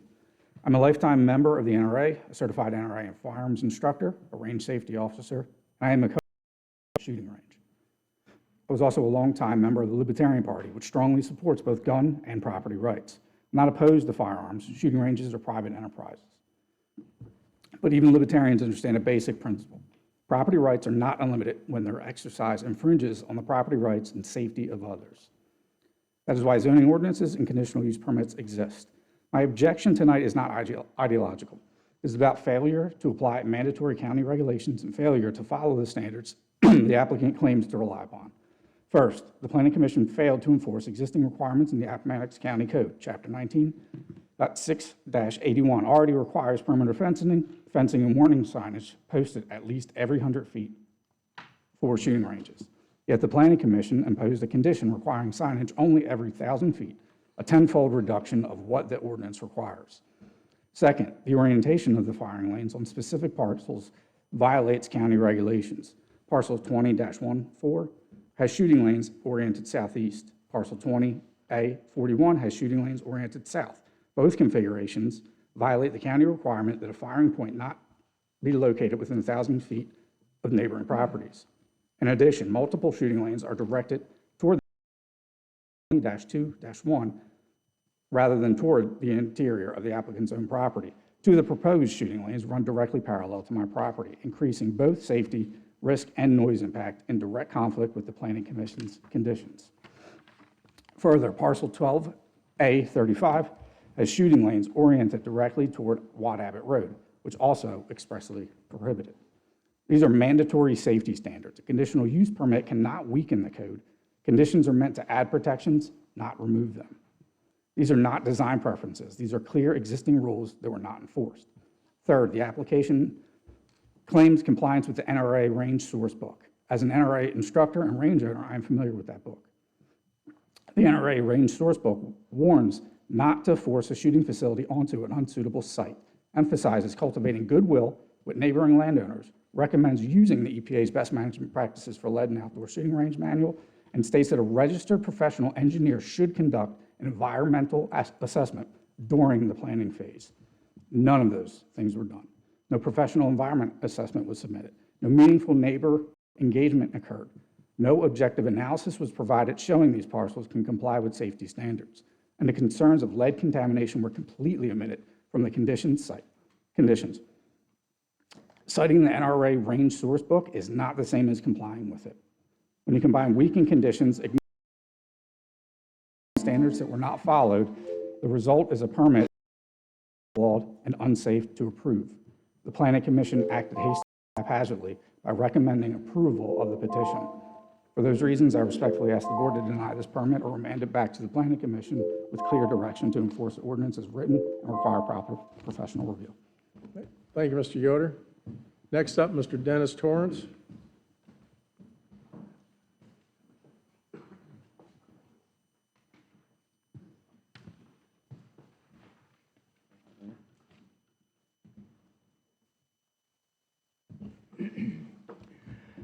My name is Dennis Torrance. I live about 10 miles east of Wildway neighborhood. 35 years ago, I had a neighbor, ironically, owned about 400 acres, wanted to get a planning commission and the board to approve a little garbage dump. We did some homework as a neighborhood. It concerned us, and the plan was to, the property person get the permit, sell it to Waste Management Incorporated of Houston, Texas, and we would go become the armpit of Virginia. Luckily, the board at the time said, we don't vote for something beside you that we wouldn't want beside us. Thank God, and we have a nice, quiet neighborhood. Now, just recently, I had the pleasure, go forward 2025, of meeting a new friend, John, who spoke first today, a retired military person, that we convinced him that this is a nice place to come live. He retired in Northern Virginia. And I'll tell you, as a veteran, and there's plenty of veterans in here, we've been around firing ranges. Some of you have been in combat conditions. You can't hide that noise. You can't hide that noise. In my case, 35 years ago, I asked Jim Nolan, I just built my one house, Jim, what's my house gonna be worth? He said, Dennis, I don't know. I said, Jim, you're an appraiser. He said, Dennis, who's gonna wanna build a house beside a 400-acre garbage dump? John, who's gonna wanna build a house or buy your property beside a 400-acre firing range that you can't hide that noise? So I asked the board, number one, please vote as if it was next to you. And secondly, realize that of all these people here, you represent a majority of us. You're one of us. Do you represent the 3 that want it, or do you represent the 200 or 300 that don't want it? Thank you. Thank you, Mr. Torrance. I didn't recognize you without your suit. Mr. Harvey, you're up next. Cook Harvey, Oakville Road. I stand opposed to the shooting range, mostly because of the way it seems like it was carried out. I've been going to the meetings of concerned neighbors and citizens, and even this plot doesn't even contain the 4 houses that these arrows are pointing at. And I mean, these houses have been up and lived in now for almost 2 years. They started construction maybe 2 years ago. So, and they were sold by I believe the gentleman who owns this property. So he knew the houses were there. He sold the property and watched them being built. Now there's people living in them. And it wasn't on if this was sent to the Planning Commission, they didn't see the houses that the arrows were pointing at. So it's just concerning because, you know, I just pride myself on being neighborly and treating people as though I would want to be treated. And this situation doesn't strike me as such. So I would look at the Planning Commission process and ask why these 4 houses weren't even on this piece of paper. I mean, how old is this picture? And so for those kind of reasons that it doesn't seem to be done in a neighborly way, and that, you know, can't have a sip of wine across the street with all the machine gun fire going off. But most importantly, just that people weren't notified, and it just doesn't seem to be the way I've come to know and love Appomattox County and the way we treat each other. Thank you very much. Thank you, Mr. Harvey. Mr. Dale Schrock.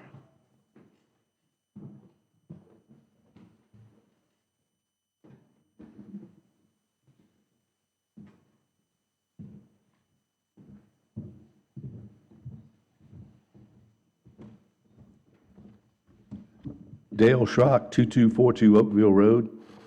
I have resided here since 1969, so parts of 7 decades. Good evening, supervisors, residents, and non-residents. I rise in support of the shooting range proposed. I look for myself at a couple of the complaints I've heard. Property value. And sold property in this county and state for over 30 years for my living. I looked at the nearest similar range in Franklin because they have the exact same tournaments proposed here. Adjoining property. Not much offered or sold. 1 family transfer, but all gained appraised value as expected. 2 nearby closed properties.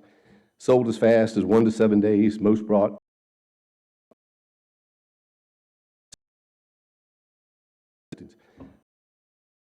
good, large market prices. In my opinion, it is all normal. It is all public MLS information, and I have it all here. Also lead.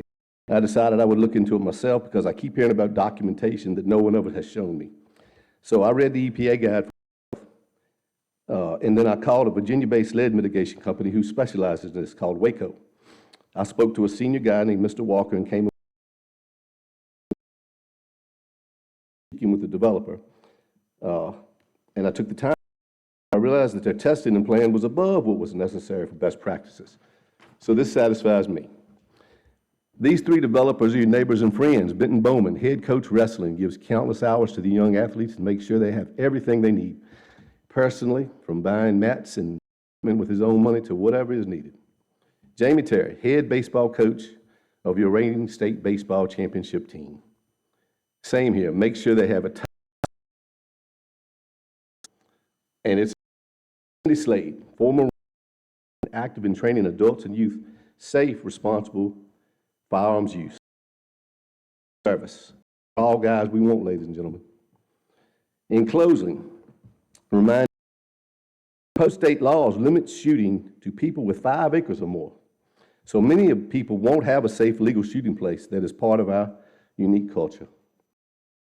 Laws that tax suppressors to extinction that do no more than save our hearing. Laws that ban guns with threaded barrels so we can't use suppressors or muzzle brakes. Laws that will put our sheriff into a constitutional bind. We need to stand together and hold on to all of our rights. Today they won't mine. Tomorrow they will want the one you cherish. I assure you, I will stand with you when that time comes. Supervisors, thank you for allowing me this exercise. Thank you, Mr. Schrock. I think this Warren Campbell, is it? Wayne Hmm? Wayne Campbell. Wayne Campbell? Close enough. Campbell, I live at 264 Bench Lane in Concord. I have been competing in precision rifle competitions all over the United States and internationally for about 30 years. I'm also the current vice president of an organization, National Bench Rest Shooting Association. My wife Pam serves as the business manager. Our organization promotes three different disciplines of shooting: short-range group, short-range score, and long-range 600 and 1,000. From my discussions with Mr. Bowman, he is willing to be, or is going to build, a number of different ranges for the different classes of shooting. This is great news for our organization as we hope to bring competition to Central Virginia from a regional and a national level. This range will open the door for our community to serve both young, middle-aged, and older people. We all will have a safe, controlled place to shoot guns, teach gun safety, host competitions, have a lot of fun, and trash a lot of money. This will be an asset to businesses because it will draw people from 1,000 miles to compete. These folks will need hotels, restaurants, gas, groceries, shopping. Trust me, I know. This will generate a lot of revenue for the community. I've known Mr. Bowman for a long time. He is dedicated to building a first-class facility for gun enthusiasts like myself and for the beginner. He has spent a lot of time planning this range with consideration for his neighbors. As I mentioned, we have traveled all over the United States, and a lot of ranges are built in communities just like this one. And there are, I'll go out on a limb and say rarely, complaints from neighbors. They mesh together and get along. Our shooters are very respectful of speed limits, property lines, and general safety rules, period. For those who are upset about this being brought into your neighborhood, at the Planning Commission meeting, one of the board members warned that there are a lot of things worse that can be put on this land. Trust me, 7 years ago, the county administration and the previous Board of Supervisors, none of which voted to put a transfer station in our front yard. So if any of 70 acres and a 2,500 square foot house and are willing to trade a transfer station for a gun range, get with me. Thank you. Thank you. Next up is Pam Campbell.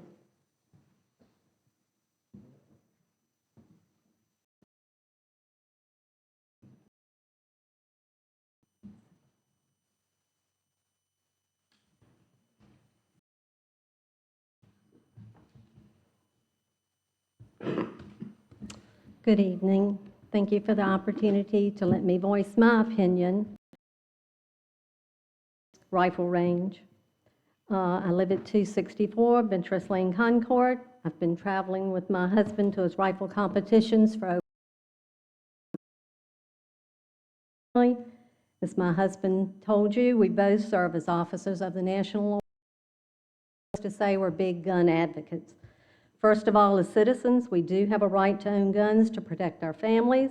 As a woman, there's no better, to learn how to handle guns for our protection and our family's protection. There's also lots more good things about guns.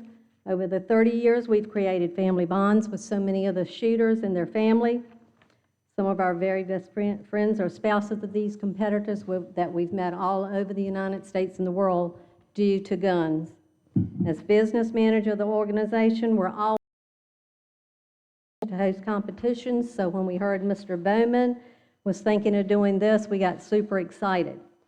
I immediately reached out to a group of our friends in about 15 different states, and their bags are packed. They're ready to come here and enjoy our beautiful county and spend lots of money. As my husband told you, they will need hotels, food, groceries, all kinds of things. This county's always needing money, and we feel that this is a good way to generate some money to help keep our taxes down. There's a big need to keep our young kids and teens involved in something besides these devices we all run around in our pockets. It's a great opportunity to train them in the proper handling of guns and teach them about the competitive side of it. Mr. Bowman grew up with my kids here in this county with county sounds, dogs, kids, loud trucks, and guns. Many a day, they loaded their guns in the gun rack of their pickup trucks and headed to school. Yes, to school. After school, they all hit the woods for some good, fun hunting.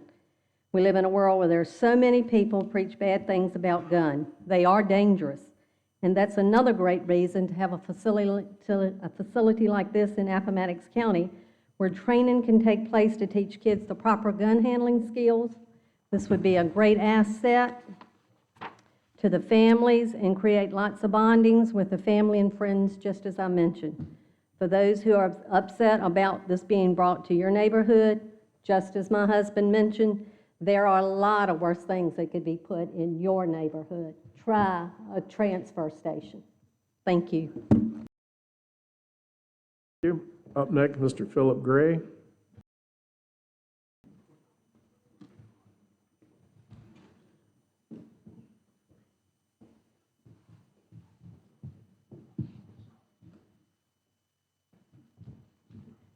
Good evening.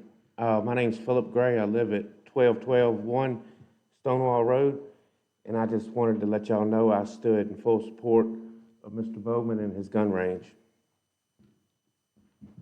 Thank you. Thank you, Mr. Gray. Up next, Mr. Gage McCormick.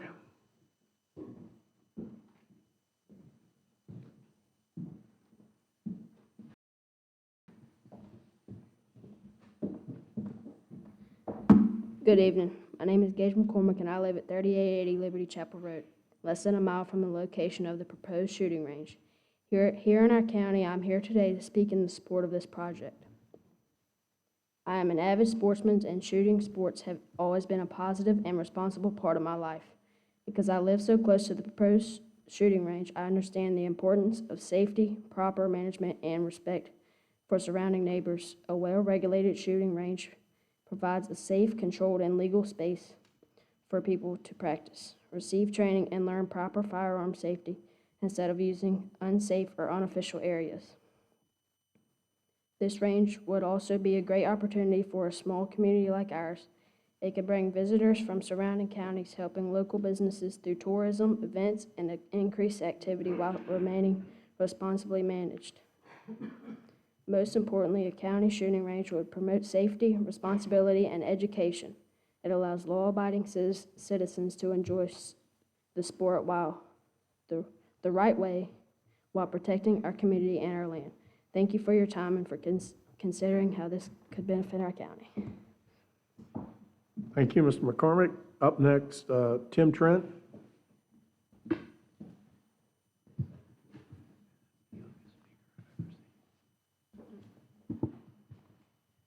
Good evening, Mr. Chairman, board members, Susan. I'm Tim Trent. I live at 1620 Paradise Road here in the county. I've been in law enforcement for the last 34 years. I've probably shot just as much as anybody in this room, qualified at least once a year, from everything from a handgun to a rifle. I am still in corrections. However, I am speaking here tonight on my own as a citizen of this county. I've shot at a lot of ranges. Not once have I had a bullet come out of the sky and hit me in the head or anybody around me. The key to any range, and I don't live near this range, but I live, as a crow flies, probably just a couple miles from a range and a nuclear facility. And I hear it all the time. Not once has a bullet hit my house. I've shot on that range because I was a police officer there. I know what they shoot. They shoot some high-powered stuff. It's never made it to my house. But safety is a key. And I don't know Mr. Bowman, but I know Jamie Terry, and he's in here somewhere. And I know he's a fine young man. And if he says or is required to do something, then he'll do it. And as long as safety measures are in place, I feel like it's a good idea. Thank you. Thank you, Mr. Trent. Mr. Darrell Moore.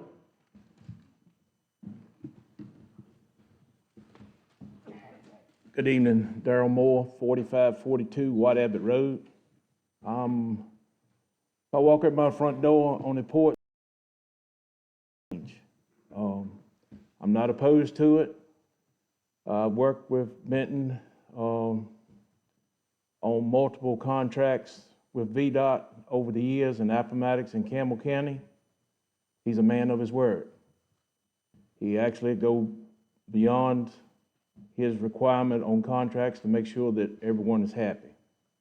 I think he's going to do the same thing with this shooting range. Thank you. Thank you, Mr. Moore. Ms. Amy Schock.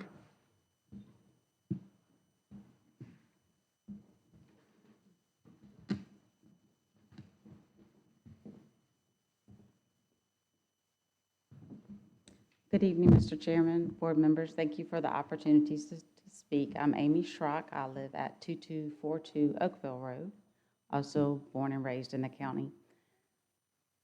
This county, the world, things aren't like they used to be. My church is meeting right now, this week or the next, to talk about security measures, worship in the building, a church that was started over 250 years ago. That is very hard for me to grasp. Other events in our world, in our county, in the area, have made me become now a concealed carry owner. Try to learn more about gun safety. Again, never imagined that would be part of my life. As a business owner, I have to protect my business on a daily basis, and ownership of a gun and education and training in order to do that allows me to do that. And training thus far has come from my wonderful husband. You can imagine that has gone. I would love to have a place that has top-notch instructors, top safety, and welcomes females, children, people well-versed in guns, and want to educate and make them feel more comfortable with that so that we can continue to own a business, to go to worship, and to just feel safer at home. I feel privileged that we have the opportunity to have that at our back door versus traveling states away, miles away, in order to do that. I appreciate your time and your thought toward this. Thank you.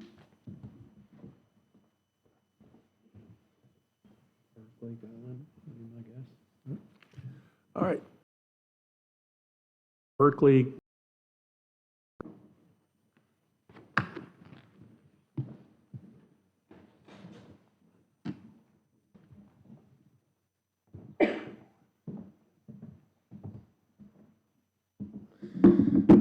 My name is Berkeley Goen. I live at 3870 Hollywood Road, Appomattox, Virginia, and I strongly support this establishment as a member of the shooting community. I have participated in the 4-H BB Club and Shotgun Club and had the opportunity to train for the Shotgun National Shooting Event. Being a member of these has given me the training and knowledge to handle firearms safely and effectively. There is no chance to learn and train with rifles in the same capacity currently at Appomattox. This range would give us a safe training site for long-distance rifle practices and competitions. While there are many benefits to the community, such as tourism, revenue. The most important aspect in my eyes is a chance to learn the sport in this area locally and cultivate the discipline that is needed to be a superior rifleman. I believe under the supervision of Benton and the other great people that put time and effort into this organization, this will be a great place for kids and adults alike. I strongly feel this establishment is a step forward for the town and the community. This is why I believe we should pass this proposal. Thank you for your time and consideration. Thank you, young man. Next up, Mr. Russ Fender, is it?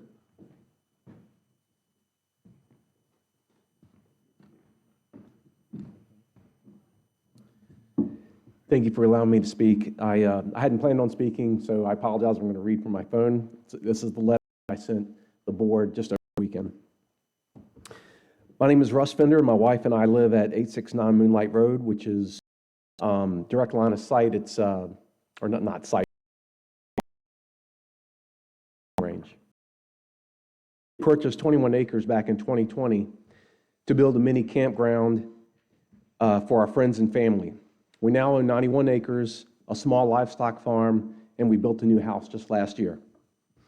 We found out last week through a neighbor that a special use permit was submitted by Rifleman's Resort. We did not receive a letter, evidently, that was supposedly supposed to go out. We did not receive that. According to the permit application, this facility will be open 7 days a week, 8 a.m. to sunset, except for on Sundays. I think it opens at 11. And allowed to fire high-powered rifles and other, other guns that high-powered guns. We'll just leave it at that. About this county. We also, my wife and I, we do own guns, so we do support the Second Amendment. So I want to make that clear too. I strongly oppose granting this permit for many reasons. First, it would not be in compliance with Section 36-60 of the Appomattox Code of Ordinances, which states that the county may only approve those special use permits when it can ensure the use will be compatible with the surrounding area and will be consistent with the purposes of this chapter. Noise, livestock, children, and adults with special needs, PTSD. So what testing has been done? I haven't heard of any testing around the noise pollution that could come from this. EPA guidelines for lead that's been mentioned several times, contamination in the aquifer. What's the plan for this? From what I understand, this is required for all shooting ranges.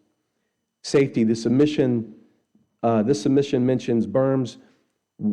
I haven't seen anything, and maybe there was something that did go out, but on the direction, the engineering for this plan, training certifications, like what oversight is going to be, I guess, as far as the leadership, folks that are going to be on site at all times when the facility is open.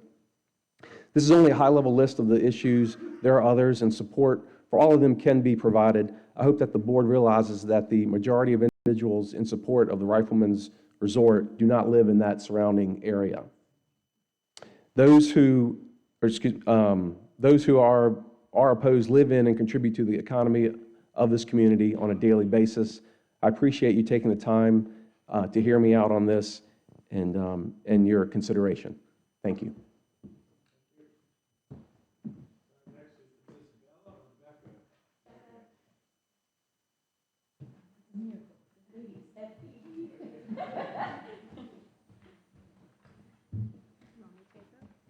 I don't know if he will let you, so I will just hold him if that's okay. My name's Becca Whitehead. I live at 4678 Wildway Road. And this is Sawyer, in case you were wondering. Good evening to the members of the board and the county attorney and county administrator and my neighbors. Before you make your decision tonight, I would like to present to you why this proposed project is unethical, unsafe, and inconsiderate of the residing individuals of Wildway Road and surrounding areas. We entirely reject the notion that this gun range is compatible with the existing residential areas. My husband, 7-month-old, and I moved into our home just 4 months ago. Our property is a part of what is titled the Benton-Bowman subdivision in the Stonewall District. Even though our homes are in agricultural zoning, my home and many of the homes around me are single-family residential suburbs. This classification proves that our area was intended to be a quiet residential area and that the building of our homes was intentionally planned. The proposed use of this land will threaten the function of our area. It is incredibly risky to approve this high-impact commercial shooting range that is incompatible with our area. A commercial outdoor shooting range is not an agricultural activity, and it conflicts with the adjoining residential use, especially when property lines are shared with children, livestock, elderly, remote workers, and family pets. And we do share 2 property lines with this. In addition, the loss of our property value is not just inconvenient, but it is devastating for our family, as we're first-time homeowners. Some of our neighbors represent legacy in our county, owning their family's land that spans back over 300 years. It is undeniable that this range will negatively affect the value of our homes. The noise pollution alone will deter families from wanting to move to our area. The comfort of our home will be terrorized by this range. It'll impact the routine of many families, including ours, and he has made it very known that we are up past bedtime tonight, so I'm sure you can imagine what my house will be like. The inherent safety risk, of course, is concerning. The repeated gunfire and deposit of lead into our waterways and land will keep farmers away. Standard buffers, including the proposed berms, will not combat these concerns. Individuals looking to Appomattox County for land will see that there is no reliance for general safety and concern for the environment. And it really does contradict our comprehensive plan. Our neighborhood is not the best place for an outdoor gun range. If shooting is going to happen, an indoor range in an industrial area is much more appropriate. I address the board as elected officials who exist to protect public health, safety, welfare. The sound and physical impact of gunfire doesn't just stop because it hits our property line. The comprehensive plan of Appomattox County specifically states that Appomattox County will be a place where family and community are valued as the highest priority, where you can live, work, and play all within the trusted confines of our towns and surrounding areas. Appomattox County will be safe for all, young and old. So please do consider that. Thank you. And up next, Mr. Caleb Baker.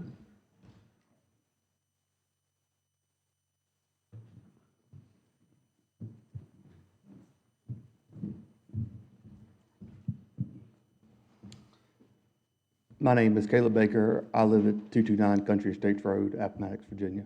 I am in favor of the range. I highly look forward to potentially taking my kids there and making sure they learn proper shooting techniques as needed. So, and hopefully the future generations have the same option to do so. Thank you. Thank you, Mr. Baker. Is it Trey Woods?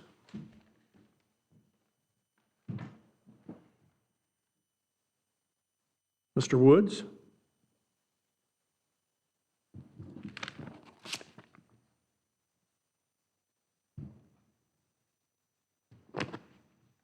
All righty, moving on. Annie Terry?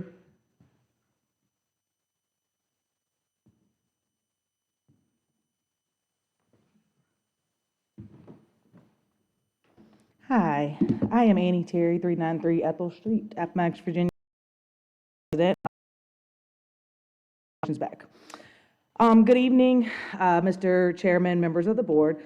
My name is Annie Terry, and I live here in Appomattox County. I am here in support of the proposed shooting range because of the real educational scholarship and educational opportunities it can create for our local students. I also work in education. Across Virginia and the country, high school students participate in organized shooting sports through JROTC programs, school-affiliated clubs, and community teams. These programs emphasize safety, discipline, focus, and accountability, the same qualities our schools, colleges, and employees value. A local range would provide safe access for students who currently have to travel long distances or who cannot participate at all. That access directly connects to college opportunities. Many colleges offer scholarships for rifle, air rifle, and shotgun disciplines, and national shooting organizations award stackable scholarships that can be used alongside academic aid. These are opportunities that often go under students lack nearby facilities to train and compete. Just as important, shooting sports are proven pipeline into the military and service careers. Students with marksmanship experience are well prepared for ROTC scholarships, service and enlistment, and pathways where discipline, safety record, and performance under pressure matter. For many young people, this becomes a bridge for paid education Also, one of the few co-ed competitive activities where students of all sizes, athletic abilities, and backgrounds can compete on equal footing. They provide an option to participate in traditional athletics, but still thrive in a coached, goal-oriented environment tied closely to academic success. A regulated, professionally managed range improves safety and accountability. It's central in supervised youth programs in one controlled location rather than pushing activities farther away and into unregulated settings. This proposal is not simply about recreation. It's about creating scholarships, education pathways, and service opportunities local and giving our students tools that translate into college acceptance, financial aid, and military careers right here in Appomattox County. I respectfully ask for the board to consider the long-term educational and workforce benefits that this facility could bring to Appomattox County's youth. Thank you for your time. Thank you, Ms. Terry. Greg Meacham.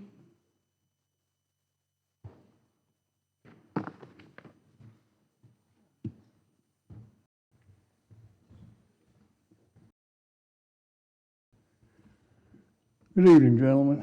I'm Greg Meacham. I live at 7417 Watt Abbott Road. I have carried weapons ever since I was 18 when I joined the Marines. I spent 2 tours in Vietnam, and I spent quite a bit of time on the firing ranges in Quantico later. After I did 25 years with the Lynchburg Police Department, where I was a firearms instructor as well as a range master for the LPD, I was picked up by the DOD, supported by the CIA. I ran capture teams in Mosul, Iraq for 3 years, 1 year in Talafar, which required a tremendous amount of my time on firing ranges. I know the mechanics, and I've got a pretty good idea of what goes on and what they can morph into. From there, I went forward. I dealt with the Russians and Serbs up in Kosovo for 2 years, standing up their tactical team. From there, I spent 3 years in Afghanistan. I ran a team over there. I ended up in Leatherneck with the Marines, and in 2 years working for Ambassador McKinney in Kabul. I've interacted, done target packages with SEALs. I was embedded for 4 years with Special Forces. I worked with so many different top-tier operators. The one thing we had in common was constant sustainment training.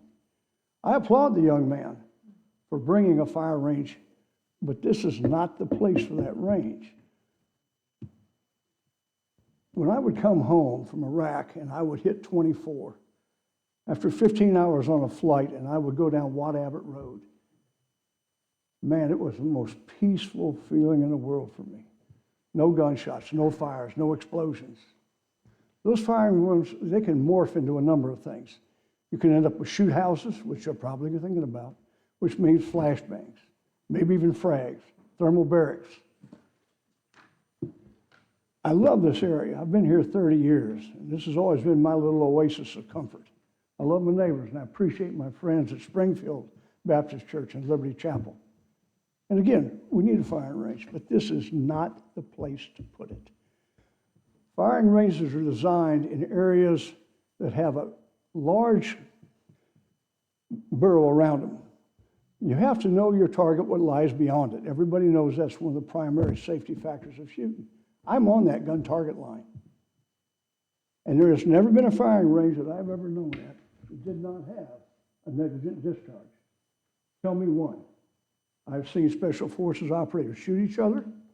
I've seen police officers shoot the ground right in front of themselves. There's no guarantees of safety here. But the big thing is, while I applaud a safety range, it's just not here. It's not meant for this area. We love where we live. We love our neighbors. I deserve a very quiet and peaceful life for the rest of the years I've got left. And I don't think this is something I want to hear. Thank you. Thank you, Mr. Meacham. Chris Knight, or Nye?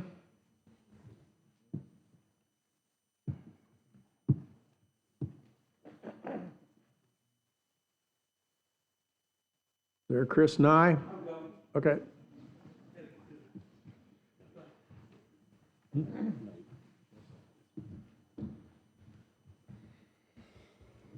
Hello, thank y'all for allowing me to speak. First thing I want to speak on Ben's integrity. Was all on the wrestling team together, had many business dealings with him. Always been fair. Always, everything he said he would do, he did. You know, and I like to have a place for my kids to be able to shoot, you know. I mean, you see all the violence that's coming around. We need somewhere where these kids can do it. You know, and the property value, they built a car lot 3 houses up from me. They're like, oh, your property value is going to crash. According to y'all, my property tax is still going up. My value is still going up. I mean, they don't want it at their yard. I mean, but when you got 570 some acres, where else you going to find a place that big to have a shooting range, you know? We're going to put it in the middle of town. I mean, you got to have space, and the man's got it. The terrain lays in a bowl. You're going to find a better place than that. Thank you. Mr. Knight, could you please state your address for the record? 308 Cedar Cove Lane, Appomattox. All right, thank you. Ms. Belinda Jones?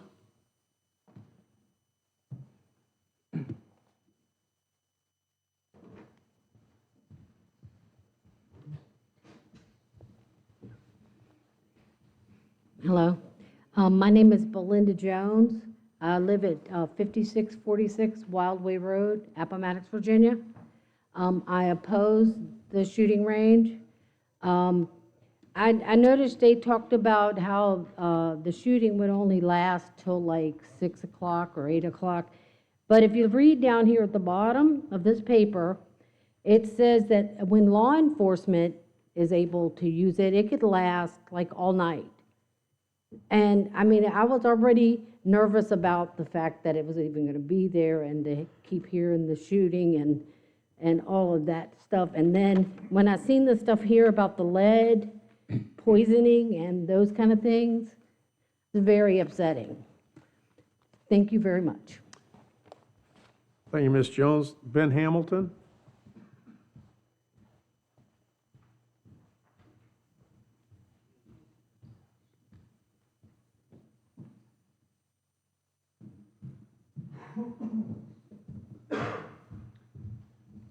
Good evening. My name is Ben Hamilton. I live at 12664 Stonewall Road in Appomattox.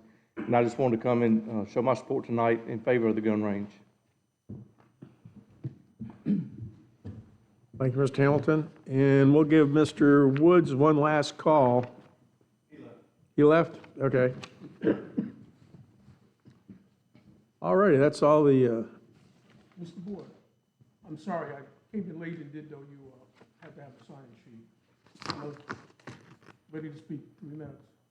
All right, step up, state your name and address. Hello, my name is Mark Haynes, lifelong resident of Appomattox. My mother was born here. My grandparents were born here. I own lots 1241, 1242, 1243, 1244, 1245, and 1246, which is on Route 615. And on 654, I own lot 21, I own house 21A6, or A11. And what's your address? The address would be 720 Walnut Hill Road. So I have a rather unique perspective here, people. I've been here all my life, off and on. I was born in New York, but here all my life. I was a police officer in New York for 7 years. So I surely understand ranges. I've been a federal employee for the last 28 years and have qualified in various federal ranges, including Quantico, West Point, some military ones. We'll leave that at that. My perspective is a little bit different. It's not the right place for a range, clearly, but I have some financial interest in this. At 721 Walnut Hill Road, I have 42 acres that abut this place. That's pasture. And I have 40, 50 cows, 40, 50 headed there right now. What does that do for my insurance? You think my insurance company will continue to insure me when there's a range right over? With no range, no berm? What about my livestock? I've been to ranges. I've seen people shoot around. I've seen people miss. I've seen people shoot over the berm. Who's going to pay for it when one of my cows get killed? Anybody? So if you're going to do something like, if you're going to do something like this, you need to have a solid plan. Oh, by the way, my undergraduate and graduate degrees in mechanical engineering. And when I think I understand a business model, which is to bring federal employees in. because the federal government right now does this. They have extra money. So they send you, instead of to a regular range, they send you to a private range. They pay per diem. But what's going to happen, buddy, when that budget gets cut and this place is not there anymore, and you're going to have to pay for the lead to clean it up? Appomattox County is going to be liable for that. That's coming. So anyway, if there was a way that you could secure people's property, maybe people would go for it a little bit more. I doubt it, but maybe they would. So I know what AR-15 sounds like. I know what a Glock sounds like. I know what M60 sounds like. Who wants to hear that all day? You think my cows want to hear that all day? I mean, nobody really wants to hear that, guys. My parents are buried in Springfield Baptist Church. I've been in this neighborhood since 1916. My family has been in this neighborhood since 1916. Unheard of. So I say to the board, and I apologize, I just got notified on this on Saturday, and that's why I'm totally unprepared. I left work today and came down at lunchtime, and I'll hang it up, go back tomorrow. But if you're gonna do something like this, you have to follow engineering drawings, right? Gotta have a plan, you gotta have abutments, you gotta make sure that rounds are not gonna be escaping, because I've seen rounds escape at West Point. I've seen rounds escape in Rodman's Neck in New York City, which is in my PD's range. Probably the best range in the world. All right, sir. Happens all the time. You've used your time up, sir. Okay. Thank you for having me. What was your first name again, Mr. Kings? Mark, M-A-R-C. Last name is Haynes, Haynes. Okay. The address is 720 Walnut Hill Road, Gladstone. Thank you. That's the primary. I have a lot more property in that neighborhood. I'll just leave it at that.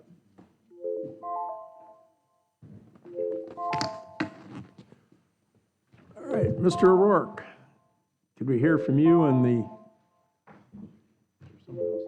whoop. Mr. Chairman. Mr. Hips, was there someone else that wanted to speak? There was someone standing over here. Please, Mr. Chair. Thank you, Mr. Hips.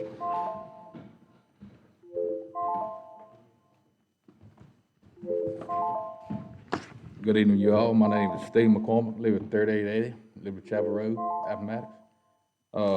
I'm a supporter of the shooting range. I think it's a great opportunity for people that don't necessarily have the space to shoot. Some people don't have, are not blessed like some that have acreage that they can express themselves and shoot and have a good time and and do their rights, you know. And Benton's a great man. He's a man of his word, and I'm here to support him. Okay, thank you. What was your last name again, sir? McCormick? Stephen McCormick. All right. Thank you. Yes, sir.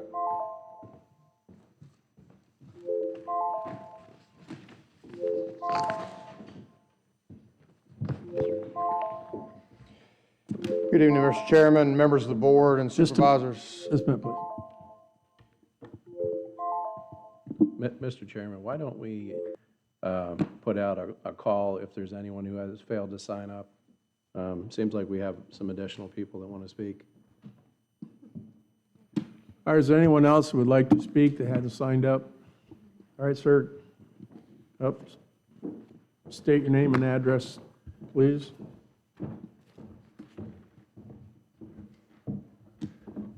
Tom Stratton, Hummingbird Lane, Concord. I've heard a lot of good points made tonight. Some of them not so good. But this is not the first shooting range in Appomattox County. All businesses have to abide by the rules and regulations, and Benton will have to do the same thing. Abide by all the rules and regulations that have to be done. So, for that, I support it. Thank you. What was your address again, sir? 3911 Hummingbird Lane. Your name? Tom Stratton. Okay, so Stratton. Tom.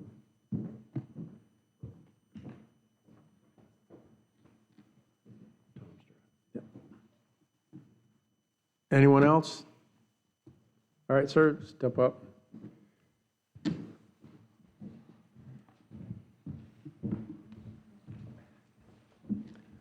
I'm Brian Prue, 547 Anderson Mill Road, Appomattox.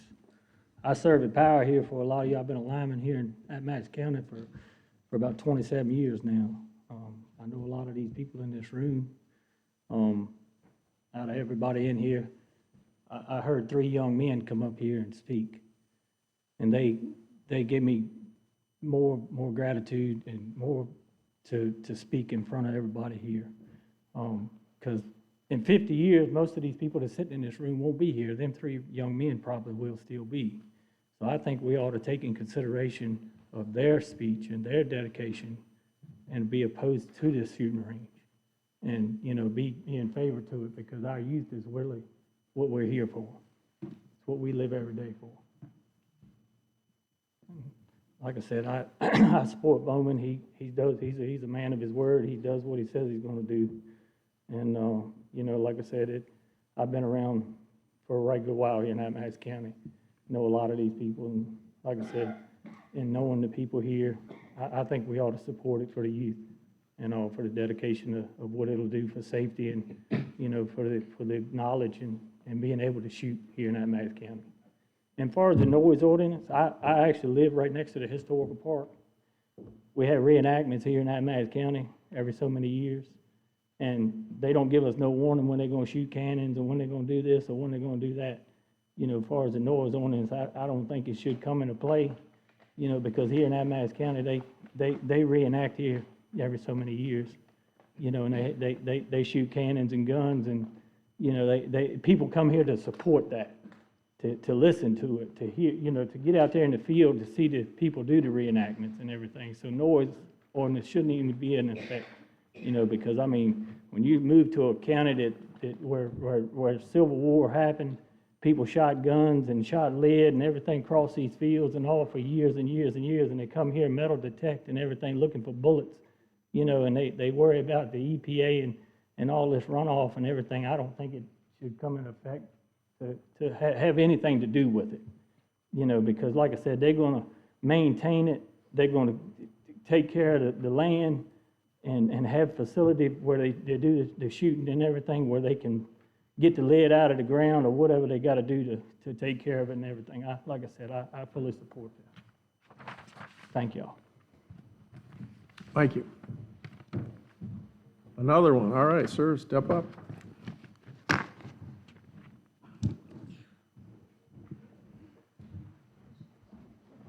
Thank you for the opportunity. I'm Davey Hackett, 231 Country Oaks Lane, Appomattox.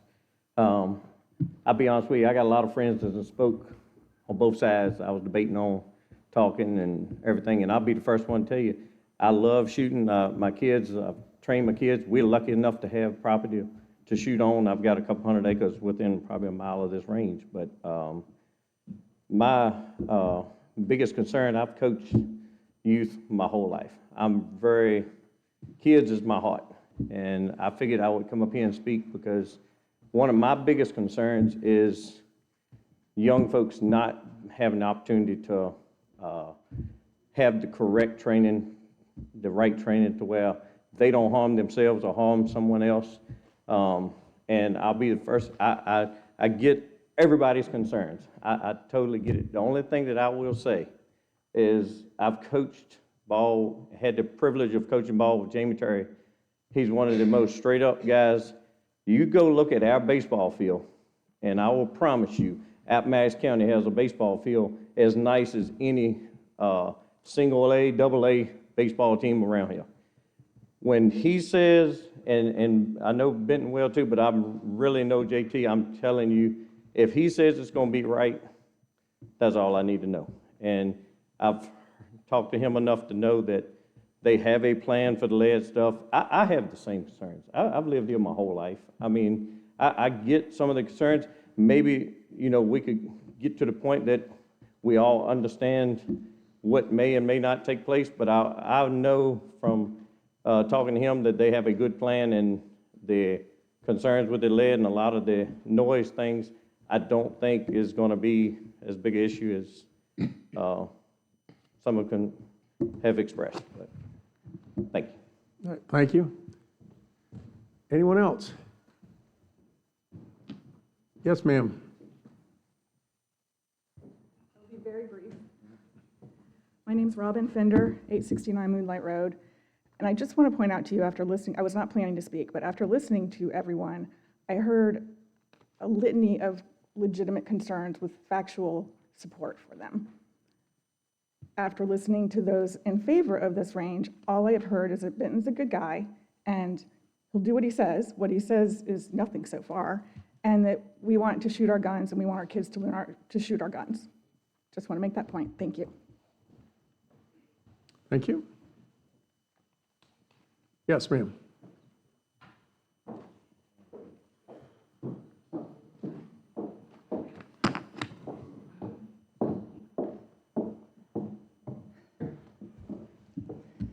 My name is Christy Terry, and I live at 495 Cornfield Lane. My husband is Jamie Terry. I personally am terrified of guns. My husband is not. I had him take me up to the facility to show me around because I was concerned about everybody else's well-being, as everyone should be, but I wanted to know where the guns were going to be aimed and where everybody was going to be shooting at, because I was worried that there would be a stray bullet going somewhere. If anyone would have taken the time to call and speak to my husband or to Benton and asked to go down to the property, they would have a better understanding of what is actually happening. And it makes so much sense when you get down there, because we walked through it and it took us about an hour. He showed us everywhere everyone's going to be shooting from, what angles, where the houses are, and it works. I didn't think in my mind, I didn't think it was going to work. I was terrified for everyone else. It works. But one thing that upsets me is that everyone is here talking about facts. No one has showed paperwork from the site-specific place on Wildway for any facts. You have numbers that come from other generated sources, but it's not site-specific. So if you want to know facts, which there's been barely any tonight, but I'm sure Jamie and Andy will have some facts. Please be mindful that when people come up here with facts, if they don't have the documentation or from the professionals who gave them those numbers, they're just opinions, and they're numbers that you pulled off the internet. And another thing, we have an autistic son.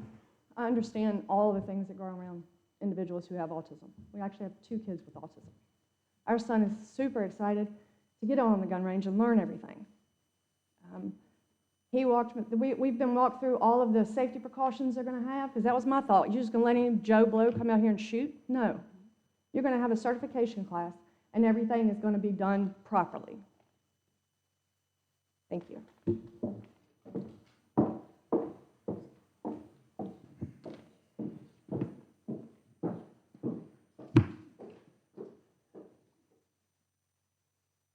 Yes, ma'am. I live at 4639 Wildway Road. My name is Teresa Glover, and I've lived there for over 65 years. And it's peace and quiet. And I have health issues.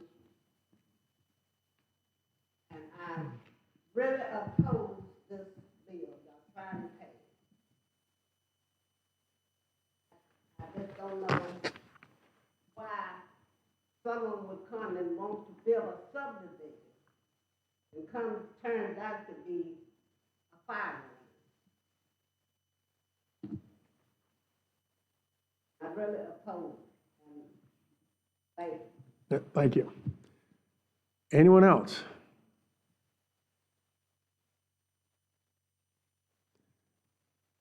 All right. Mr. Bowman, right? Or Mr. Terry? Okay.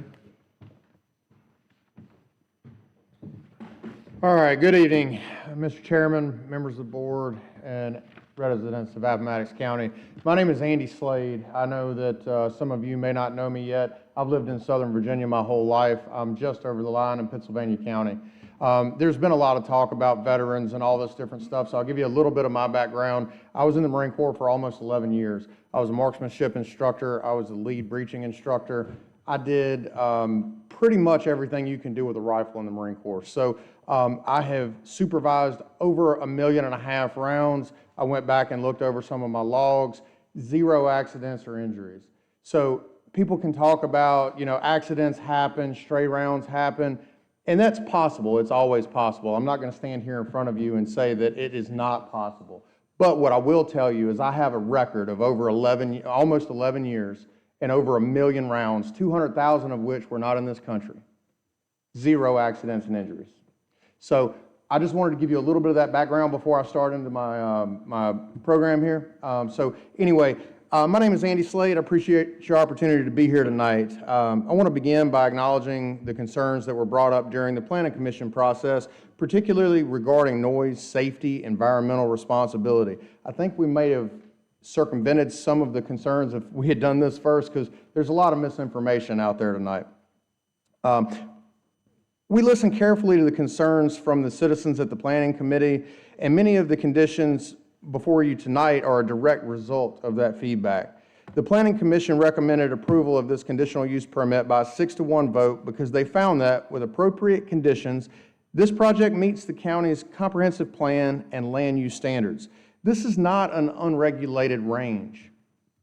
It is a professionally managed facility with defined hours and supervised operations, engineered safety features, and enforceable conditions. Shooting hours are limited, night operations are controlled, and noise mitigations are built into both the design and the operating rules. We have proposed clear, measurable conditions that give the county oversight. These conditions are enforceable, and they provide the board with confidence that if the range does not operate as promised, corrective action can be taken. We also want to be clear that this project supports lawful recreation, youth education, and professional training while respecting the rural character of Appomattox County. This decision is not about whether firearms exist in the county. They already do. It's about whether activities occur in a well-controlled, well-designed, accountable setting rather than unregulated locations. We believe the conditions before you here strike the right balance between property rights, public safety, and community impact. All right. So before you, I think you guys have a copy of the proposed conditions. Do you have that? Okay. So I'm just going to read over the basics here for the people that are here. These conditions are intended to ensure the facility operates safely, predictably, and in full compliance with Appomattox County Code, including Section 19.8-81, governing outdoor shooting ranges. Exhibit A, which you have in front of you, limits all shooting activities to begin no earlier than 8 a.m., 7 days a week, and to end at sunset. The only exemption is for up to 5 approved special night events per year, during which shooting may extend to 11 p.m. All shooting that occurs between sunset and 11 p.m. is required to be suppressed. A suppressor is a noise mitigation device that's attached to a rifle. No shooting is permitted after 11 p.m. The conditions establish strict safety and supervision requirements, including on-site supervision when the range is open to non-members, mandatory safety training for members, and supervision of all organized events by range safety officers. A 100-foot perimeter buffer is required. The entire perimeter must be fenced and posted with warning signages of no more than 100 feet. Exhibit A incorporates all firing directions, setback, and backstop requirements contained in Section 19.8-81, including separation from residential structures and public roads. In direct response to the public comments, the use of exploding targets or any target designed to combust, explode, or detonate upon impact is expressly prohibited. Finally, the conditions require compliance with the county noise ordinance and maintenance of all emergency access at vehicles at all times. Taken together, Exhibit A provides a clear, enforceable framework that protects public safety while allowing the facility to operate as proposed. All right, I've got a couple other things that I did not have prepared that I just wanted to cover based on some of the concerns that the population has. Guys, we're members of Virginia's residents. Like, we care about what you guys think, and we understand your concerns and your fears. Like, I have 3 little girls, I have a little son. Like, I'm not trying to do things. This isn't some big corporation coming in here from, out of state. It's Andy, Jamie, and Benton. Like, we're all friends. We're trying to operate a safe shooting range. So one of the things that I was surprised about was that with the meetings that happened, nobody invited us to come and explain what would be happening. We weren't able to explain that we have been in contact with a lead mitigation company. And I have the actual emails here, and I'd be happy to show them to you guys if you'd like to see them, where we've been back and forth with the lead mitigation company to ensure that we're adhering to the EPA best practices and that we get soil samples done before the project, during the project, and at the conclusion of the project. One of the concerns that law enforcement would be able to just shoot all night long and use explosives. We're not asking for explosive permits. We're not asking to shoot all night long. As you heard me say a minute ago, all shooting would be done by 11 p.m. and would follow the noise ordinance in Appomattox County. One of the things that was brought up was that one of the churches was 700 and some feet. It's actually 1.8 miles, and if you look at it on the GIS website, you're welcome to do that math from the firing line. So it's not like the church is right against the firing line, which is what our person here made it sound like, and that's a little bit false. It's 1.8 miles from the firing line, from the point of origin of the sound.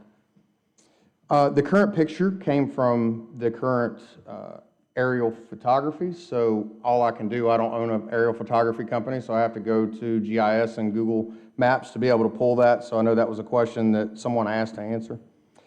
And finally, I just wanted to say that the site plan that we're going to have done is a major expense, and we are prepared to cover that. So we're planning to have the engineers come out and do an engineered site plan, and we're going to show them what our objective is, and they're going to help us to fulfill that objective in a safe and organized and efficient way. So, ladies and gentlemen, thank you so much for your time, and I hope that I've calmed some of the concerns. Everything we're doing here is on the up and up. We ask that Appomattox County is involved in this process. There's nothing we're trying to hide. We want to be as transparent as possible. So I'll give you guys a minute to ask any questions if you have any. Questions from the public or from the board? Just from the board. This is not an open dialogue with the public. That was at the Planning Commission. Unfortunately, I was out of the country, so I apologize. Mr. Simpson, you have questions? Thank you for being here tonight and proposing a new project in Appomattox County. It's always good to have new projects and to at least go through this process. Couple of things in hearing people's concerns tonight. So you are completely prohibiting any sort of tannerite target. Does that also include the government? So if you have a government client coming out doing training, they can lawfully possess high explosives or exploding targets. Would you allow in your contract, if you do get those, would you allow the use of any sort of explosive at this site? We have no desire to do explosives on the property. Okay, thank you. Including law enforcement, military, or otherwise. Is that an answer? Of course, the contract's going to have it. Sir? This is, in terms of how you want to do this, would you want only questions directed at the petitioner, or can I make a question to the county attorney?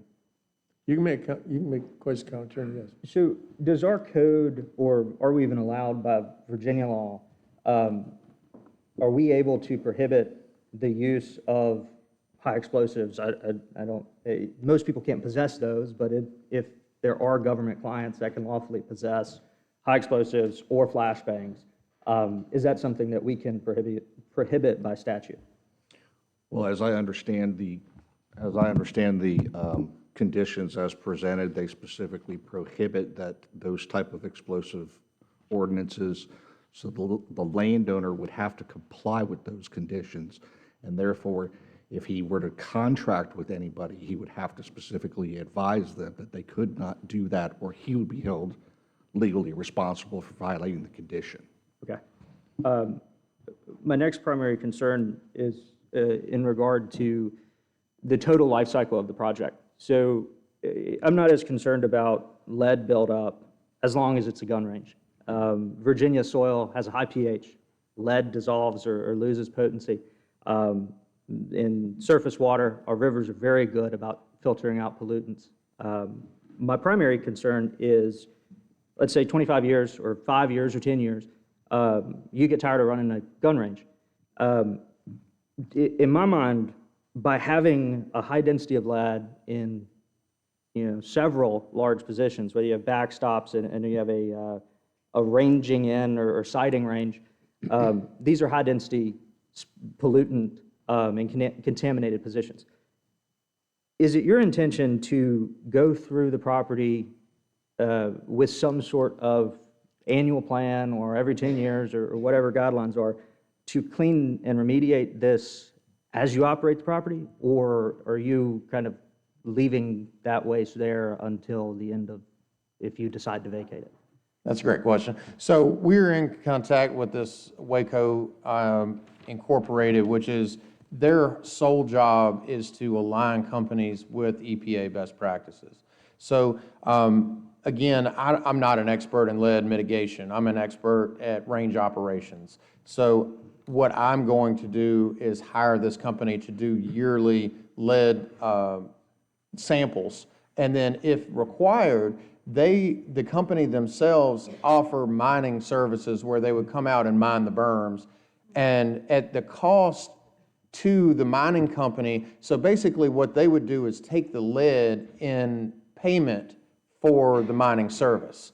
So the mining service is going to be happening at the point at which it would be at a level that would be sustainable to operate. So basically, if it gets to a buildup point to where it would need to be reclaimed, they would come in and reclaim it. And we're going to do those tests yearly, and we would be happy to provide the testing data to the board.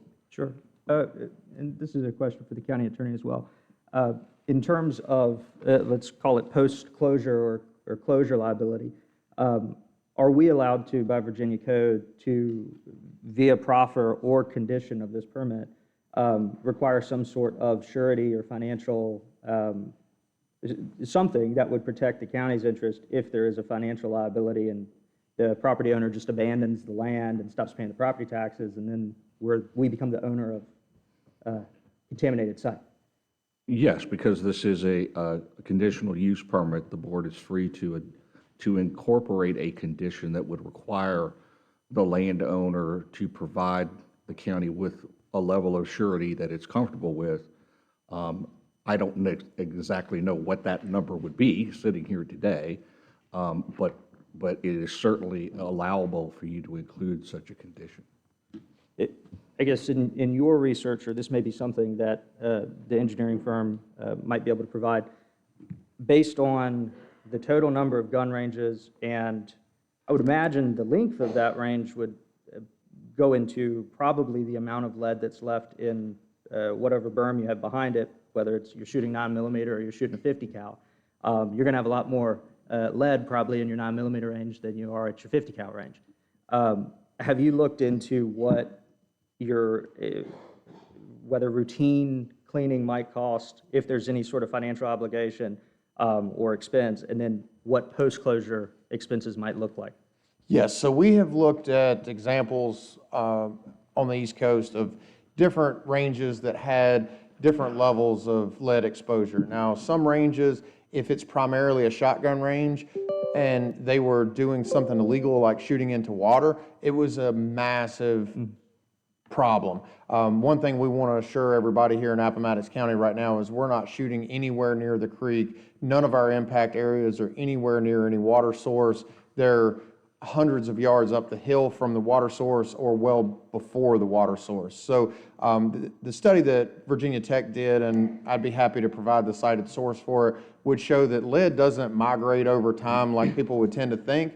So the area that we have set back initially in our initial plan is plenty of distance from the creek. Now, again, we're going to pay an engineering firm to come in and basically confirm whatever we've got going on, because I'm not an expert at, the lead mitigation. I'm not an expert at the setback from water source, but we are going to hire the best guys out there to figure it out. So what I want to look at is, how do we apply that range and make sure that the lead that's going down range is not going to be a problem. We're not going to shoot into water. We're going to listen to what the experts say. We're going to use the EPA best practices. Most of the time, shotgun ranges are the biggest problem because it's 1.5 ounces a shot and you're only putting it out at 80 yards and it's all falling in the same place. So over time, it builds up literally to like knee deep. We're not planning on doing anything like that. We don't have any plans to run like a static shotgun range where people just shoot over and over and over with a shotgun.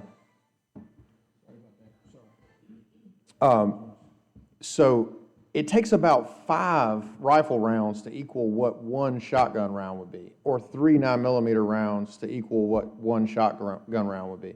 So when we're doing these ranges, and we're looking at historically what's been the biggest problem. It's been when people didn't follow the recommended guidelines. It's been when people basically broke the law. And we have no intention of doing either one of those. We're going to follow the EPA best practices. We're going to follow the conditions set by the board tonight, and we're going to make sure that we're doing this right. Thank you. Mr. Chairman. Mr. Reverend Jones? Yes, a question, Mr. Slade. Help me understand the engineering work being done after the approval. How much engineering work has been done? Yes, sir. So up until this point, we haven't paid an engineering firm to do the work of like coming in and approving of the design and making sure that everything is set up, because it's a major expense. It's over $20,000. So if we didn't have a conditional approval, then we didn't want to put that money out front because it's a lot of money to be able to have that done.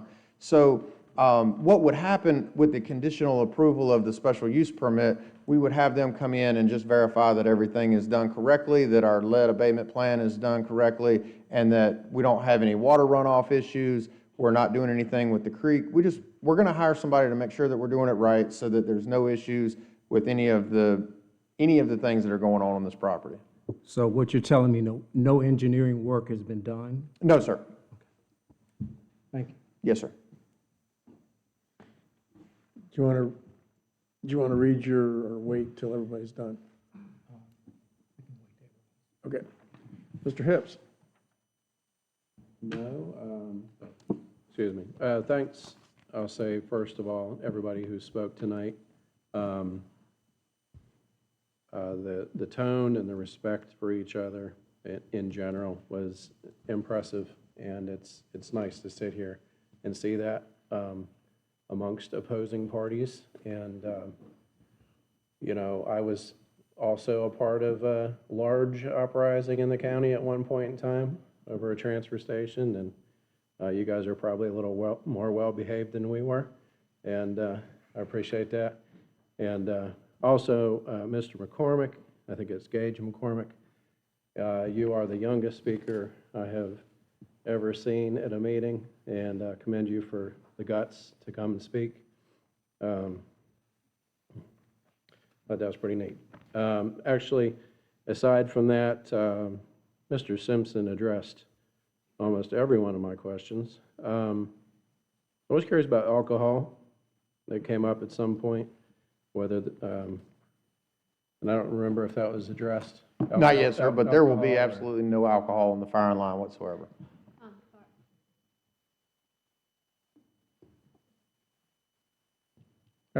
I believe that was in one of the letters that we received, mentioned the alcohol related. I'm just looking through the list here, see if there's something that hasn't been addressed.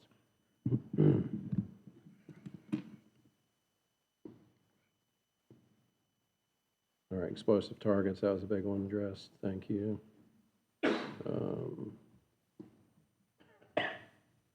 And the fencing is a new condition that you'd be willing to agree to? Yes, sir. Okay. Thank you. Mr. Chairman, could I ask a follow-up on that? Councilman Simpson. What sort of fencing are you envisioning for, and are you doing a full perimeter, or would it just be on specific ranges? So the majority of the property is currently fenced with cattle fencing at this point. There's been cows on that property for a number of years. If the fencing is up and there's signs at the regulated distances, I think it would suffice to say that if anybody crossed that fence with the signage and the fencing, they would know they were going onto somebody's property they shouldn't be on. Is the cattle, are you planning on leaving the cattle fencing as is, or are you doing any sort of improvement to it? We would rely on whoever does the site survey and the engineering to do that, to tell us what we would need to do there. I think my primary concern there, we require fencing around pools for the fall risk of children and animals, but primarily, you don't want your 3-year-old pulling open the screen door and falling into a pool. And I just see in my mind, if there is R1 or any sort of residential nearby, a 6-year-old goes outside and wanders onto a rifle range, and that's obviously a problem. So, my minimum standard that I would like to see would be, can it stop a 5-year-old that can't read, hey, this is a gun range, from wandering there? That's an interesting point, sir. It is 575 acres. I don't know what the total cost of that would be, but it would be as much as the land is worth, I would guess, to fence it with that much chain link fence. We would have to look at that and see if that would be feasible. Understood. Mr. Wolfskill. I did have a lot of questions, but they pretty much all got answered. And I want to piggyback on what Mr. Hipp said. This was a joy to have so many people here tonight. And I wish this many people came to every board meeting. But I think I'd like to share a question statement. Probably the reason the engineering work hasn't been done yet is that's not how it's done. You get the permit, and then you do the engineering work, and then when the engineering work is satisfactory, then you get the permit to operate. You're not going to get the permit and start operating. I built houses for a long time. You get the building permit, and then you do the engineering studies. I don't know, is that what your thinking was, is why there's no engineering study done? You're not going to spend $20,000 in engineering before you even know if you're allowed to do this. Right. It would, exactly as you said, it would be as if you were building a building and you had no building permit. Mr. Chairman. Mr. Reverend Jones. Well, I appreciate what you're saying, Mr. Wolfskill. I'm not on Facebook, but I see where it's already been advertised, 2026 Rifleman's Revival in March. So tell me about the timeline for doing the engineering work. Right. So Rifleman's Revival is an event that I have personally run through my business, Virginia Precision Rifle Club, for a number of years now. That event will happen whether it happens in Appomattox or it happens in another location. We have another location that is willing to allow us to run it. So the fact that it's scheduled to happen in Appomattox County, we would love to bring that money into Appomattox County, but it's not hard, fast, or set in stone. What I would say is if the board would allow us to continue with this process, and if we have the ability to expedite some of these things, we would love to have it here, but it's not necessary, and it's not something that we're planning on doing in spite of any zoning or any permitting. We're going to have everything 100% right before we start, and if it's not in the cards for it to happen this year, then hopefully we could bring it next year. But it was just one of those things that we had to get the registration up because of the sanctioning body. And then once the permitting and everything, we get an idea of the timeline here, then if it's not meant to be, we'll take it somewhere else. And unfortunately, the income and the revenue from that won't come to Appomattox County. Well, sir, I think it's problematic that it's being advertised, it's coming to Appomattox. I don't think that helps your cause among those people who are not in favor. The point that I'm making. Thank you. Yes, sir. And to me, I mean, that is fairly problematic in that I've been through engineering processes for various projects with our local utility system, and I've never had an engineering report done in 60 days. So I guess in terms of your development planning, what is a realistic, true, good faith timeline for how long your engineering is going to take, when you want to implement whatever, because engineers are going to come back with something, and it's going to be something you didn't expect, and you're going to have to, go build it or change it or find the money to do it. What is a realistic timeline from this moment, assuming the stars, everything comes together and you get a permit to proceed? When do you operate? Right. Is it a year? Is it 6 months? And the honest answer is, and I hope everybody here is asking for honesty, I don't know the answer to that because I'm not in engineering. So what I can assure you is that no matter what the answer to that is, we're going to run that process and ensure that it's done correctly. And even if we have to move that event, it's no problem. Like, that's an event that we've run for a number of years, and I didn't understand the optics of it, and thank you for pointing that out. But it was one of those things, like, our sanctioning body made us put it out. So anyway, going back to your point, I'm not in engineering, and the best answer I can tell you is when I contact that professional and I say, hey, I'm ready to do this, they come in, they get that done. We're ready and willing to execute whatever they tell us, and we're willing and ready to expedite that process as much as we can on our part. So I would love to think that that would be a 6-month thing, but I don't know for sure. Like, it's going to have to be whatever, we're going to go off of what they tell us. Sure, thank you. In terms of, so if we're at the stage now where we have a conditional use permit, once a conditional use permit is granted, it's not necessarily, in my mind, a 100% parallel to a building permit, because the building permit, we have an adopted code section to which our building inspector goes through and checks against, and we can deny a certificate of occupancy. In our actual authority to, if he goes out and gets an engineer, what are we going to confirm? And then how do we enforce that code? Do we have the authority to do it by our current by state statute or our current adopted county code? And how do we make sure that's actually enforced?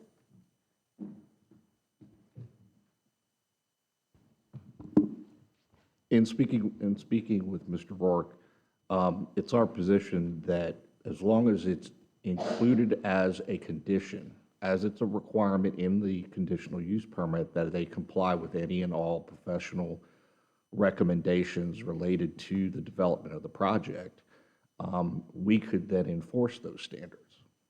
So is there, I always want to make sure that there's impartiality in terms of these decisions, and I'm not saying that you would be impartial, but you are the landowner, so there's incentive there, but you're going out and choosing your engineer.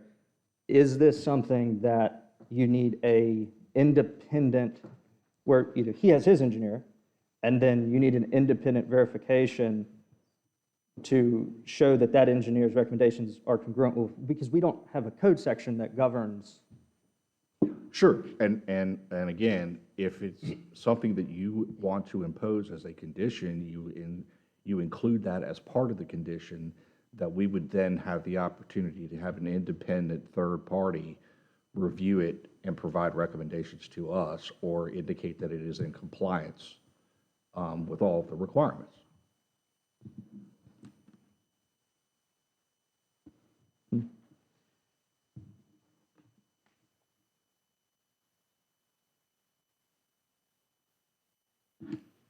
And also, Mr. Simpson, a lot of what you requiring are written into the resolution as conditions of the permit, the one that was handed out just before you came in.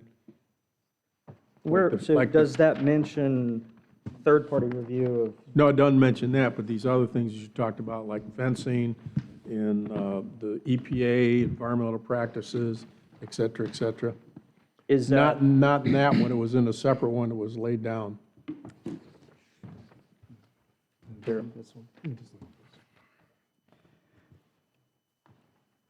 What is your standard, or what is our standard for enforcement of the EP? Like, are we following the EPA or the NRA guidelines?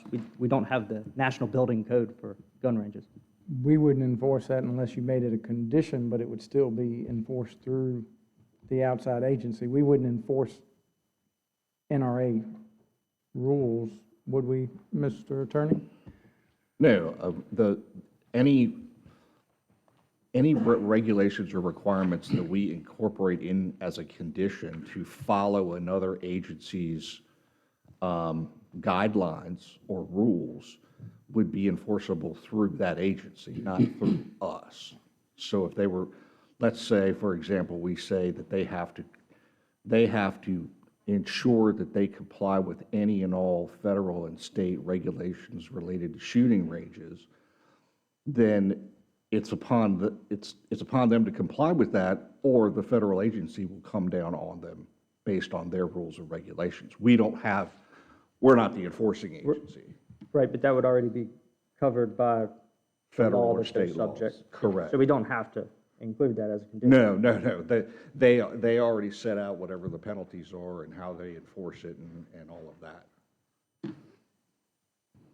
We would ensure they had permits, so if there was a federal permit that they needed, that would be part of the site planning process.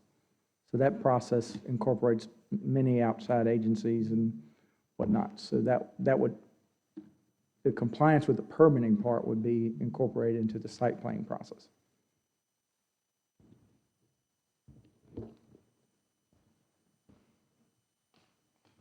Reverend Jones, would you like to read your? Yes. Mr. Chairman,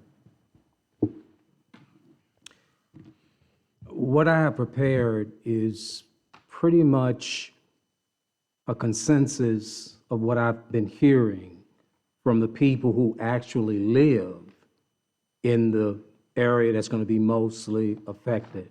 First of all, I'd like to say that Mr. Bowman in no way should be demonized for trying to bring business to this community, trying to build a tax base, giving young people recreation opportunities. All that is good. Rifleman's Resort, possible unintended consequences. Possible unintended consequences of having a large-scale gun range in the community include increased noise pollution affecting nearby homes and wildlife, decline in property values for homes close to the range, safety concerns from accidental discharges or ricochets, potential for lead contamination in soil or water resources, traffic congestion from increased visitors and events, disturbance to local wildlife and natural habitats, strain on local law enforcement for monitoring and emergency response, community division or opposition from residents uncomfortable with firearms, the faith community. Some potential unintended negative consequences of having a large-scale gun range near a church include noise pollution. Frequent gunfire can disrupt church services, events, and quiet reflection. Community perception. Some congregants may feel uncomfortable or unsafe, affecting attendance and community relations. Veterans' mental health. A possible unintended consequence of having a large-scale gun range in Panty Mountain is triggering PTSD symptoms. Loud gunfire can trigger flashbacks, anxiety, or panic attacks in individuals with PTSD. Professional consultants. I think that's our next step here, and that's what I'm going to be asking the board to consider. I represent Mr. Bowman.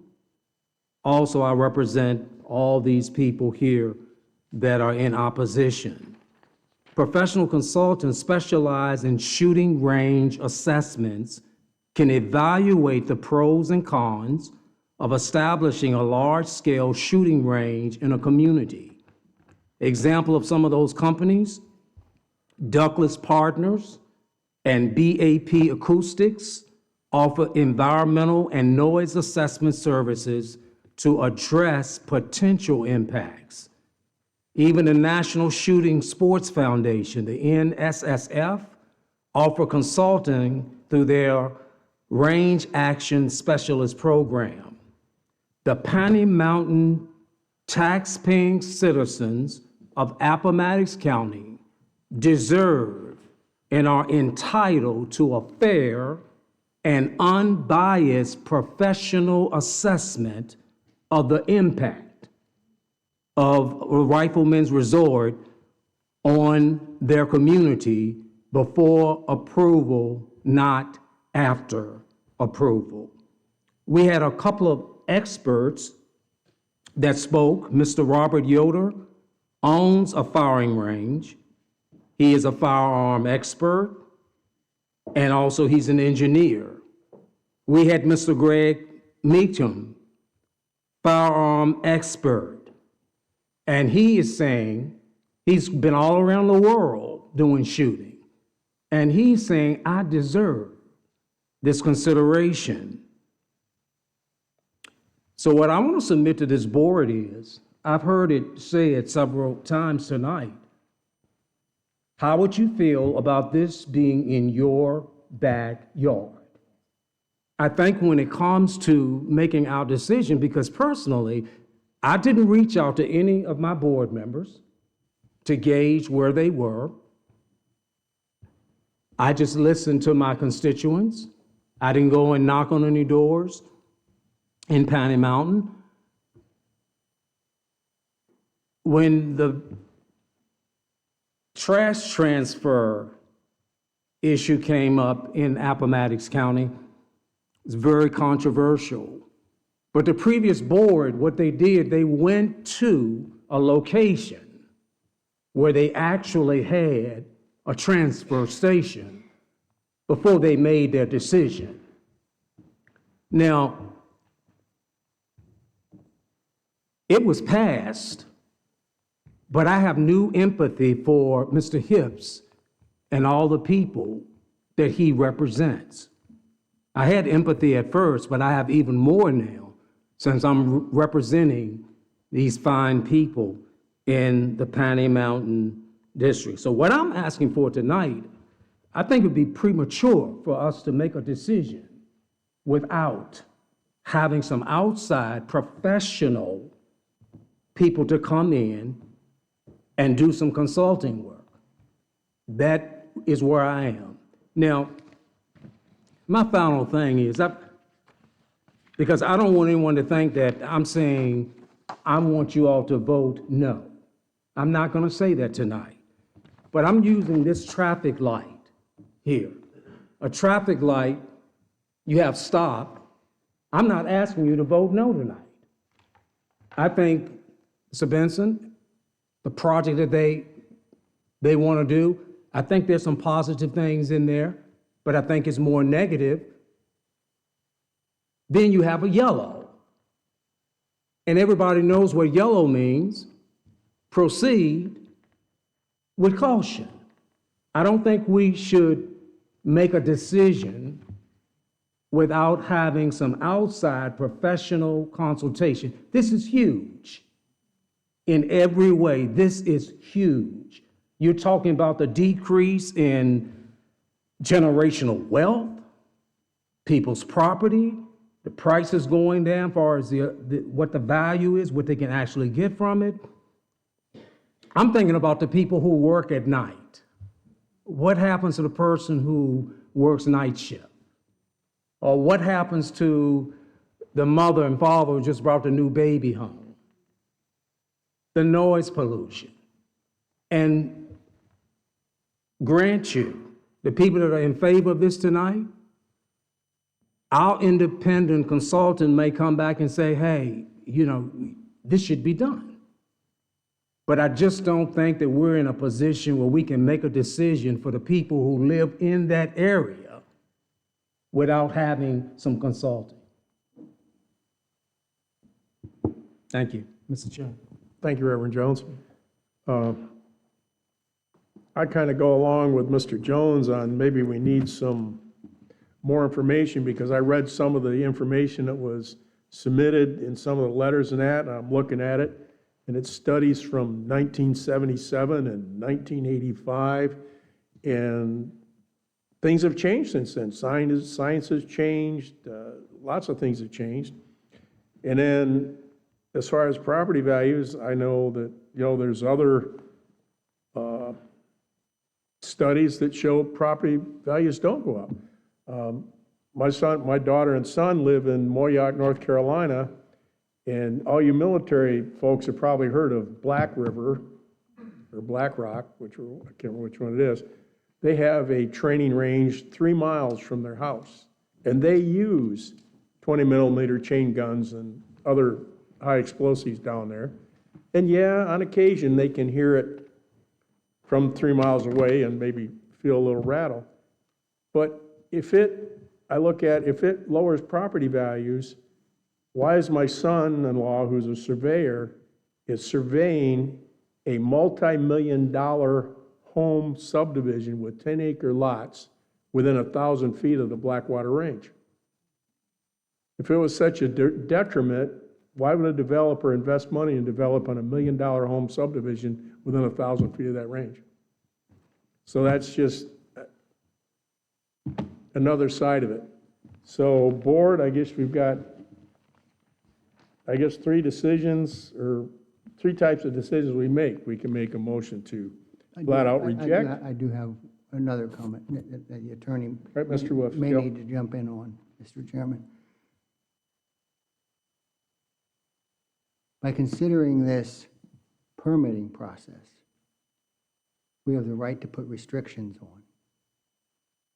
If we don't get involved with the permitting process, there's nothing stopping Mr. Benton from having a hunt club there and do basically the same kind of target practice, because we're allowed to fire our guns on our own property in Appomattox. Well, I'm sure that everyone knows hunting season just came and went. There are many places in Southwest Virginia that have hunt clubs that go onto private property. They get permission from private property owners, and they go out there and they go hunt. And you can hear the gunfire in your home all the time. I mean, it's a part of Southwest Virginia. So yes, the property owner could authorize a hunt club to enter upon his property and do their thing, go hunting. And there's no way that we can restrict that, because there is no local ordinance to restrict it, and there's no state ordinance to restrict it. And I wasn't just addressing hunting. Right. The hunt club could have target practice there year-round. They could go do target practice, sure.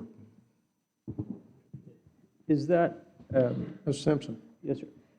Is that something that is, I guess, where is the line? Is there a clear line, or would it even be arguable that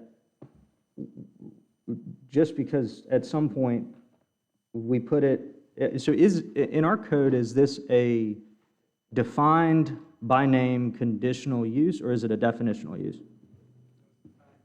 It's defined. Okay, so is it defined prohibited in other, is it negative or positive? So is it prohibited in other zoning classifications? I'd have to turn to Mr. Rourke, who's much more of an expert on that. Is it expressly prohibited? Range is permitted as a conditional use in some and prohibited expressly in others. Is there a strict definition of what an outdoor shooting range Yes. is? Yes, in our ordinance, there's a definition of outdoor shooting range. And a hunt club of an outdoor shooting range would not meet that definition? Well, if they went out and they met and they started meeting that definition, then clearly we could go to the property owner and shut it down as a inappropriate use, and code enforcement action could be taken. And I ask that not just as a, mental gymnastics, but as an actual basis for what our authority is and what we're supposed to be doing, because we're talking about, I don't know if this is the cart before the horse or not, because I don't see what our enforcement ability would be for an engineering plan that is put together after the fact, because I don't see any sort of expressed enforcement as a condition of an engineering report to which we don't know what they're engineering. Personally, I liked the project. I think a lot of it can be mitigated, but the process to me, doing the engineering kind of rushed after the fact without county enforcement, it's a trust but verify thing. We trust that you're going to run it as a responsible business owner and you want to optimize for profit and make sure you don't get sued. And, if you end up shooting a guy's cow, you'd go over with $100 bills and pay him for it. But we have to make sure that's enforceable. And that's my concern right now. Mr. Chairman. Mr. Rourke, answer. You're actually talking about two different things. So engineering work for a site plan is development of the site, engineering work for land work, moving earthwork. That would be, and permitting's related to that. The other studies that you've been talking about, and Mr. Jones is talking about, that's wholly separate.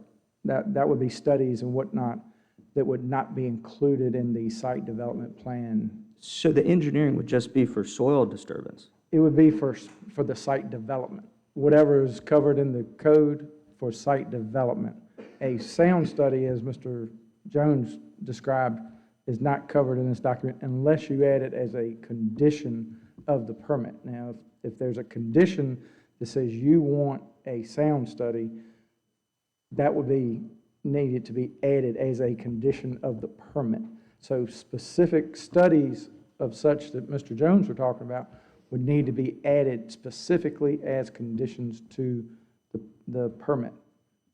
The zoning code deals with land development. So the site plan requirements are for land development, stormwater erosion, those type of things. That would be covered in here. So you would get some of that information through site development for the site development plan. Studies on sound and those type of things would not be covered under any engineering work done for this. So that's two different things you're talking about there. So currently, the only required engineering is a site development plan that covers land development. So the berms, where the berms are, where the shooting locations would be, those things, if there was any erosion control that was needed, if there was any stormwater, I would certainly think a site this big would need some sort of stormwater mitigation, so they would need to get permitting from DEQ and those types of things. Okay. So those are the types of things that would be covered under a site development plan. Anything beyond that Mr. Jones is talking about would need to be added as conditions. Mr. Chairman. Mr. Jones. Let me just to follow up just a little bit. The people in Piney Mountain who oppose a large-scale shooting range of this magnitude, they are entitled to an independent consultation. And that's what I'm asking for tonight, is not to say we're not going to do it, but this needs to be looked at through someone that's independent and have a report to come back. When we do facility studies, we hire consultants to come in to look at everything. And if we're going to put something of this magnitude in our citizens' backyard, I think we need to really fully understand what we are dealing with and what we approve. There's no one on this board who has the expertise to mitigate unintentional consequences. Nobody here. But there are people who do this. And I'm not asking you to vote no tonight. I'm asking for a pause on behalf of the citizens that live in that area. That's all I'm asking for, because it would be unfair to Mr. Bowman for me to say, look, I want y'all to vote no. No, I don't want that. But I do feel like the taxpayers, they have a right. They have a right, something that is such a large scale that the military might be coming in. And I appreciate Mr. Bowman being honest with the magnitude of this. This county has never faced this type of decision before. And I'm asking this board for some deference. I represent Panny Mountain, and I've heard loud and clear from my constituents. Yes, I've heard from Mr. Wade, and I respect him, and I believe he's going to do the right thing. I've been knowing Mr. Terry all his life. I taught some of the people who spoke tonight.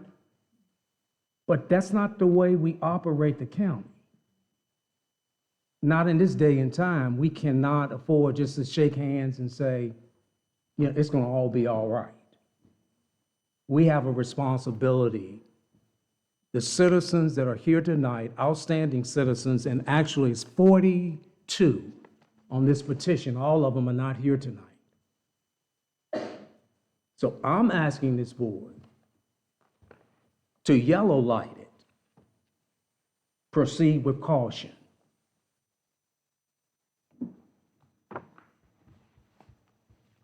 Since you mentioned petitions, Reverend Jones, I have another one here. I added up. We have almost 80 signatures of citizens who are against it on petitions, which will be entered into those petitions will be entered into the official minutes or record of the meeting.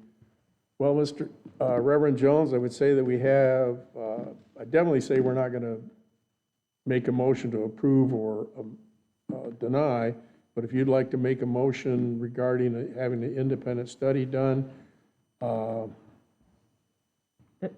and I think the other question that the county administrator is going to ask is who's going to pay for it? I think the county pays for it. Oh. Mr. Simpson? Sir, I take issue with that. I do think there's a little bit of cleanup and tightening. If this board wants to move in that direction and start having an opinion on specific land uses, then that would be the burden of, that would be the taxpayer burden to pay for that. But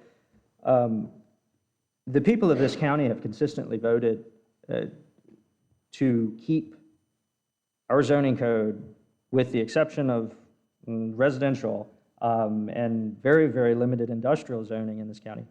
We're primarily agriculture, and it's a pretty broad usage classification, and that creates issues like this, where it's kind of incumbent on us as the representatives of the people. It falls to us. I don't think it falls to an engineer. It falls to us to listen to people.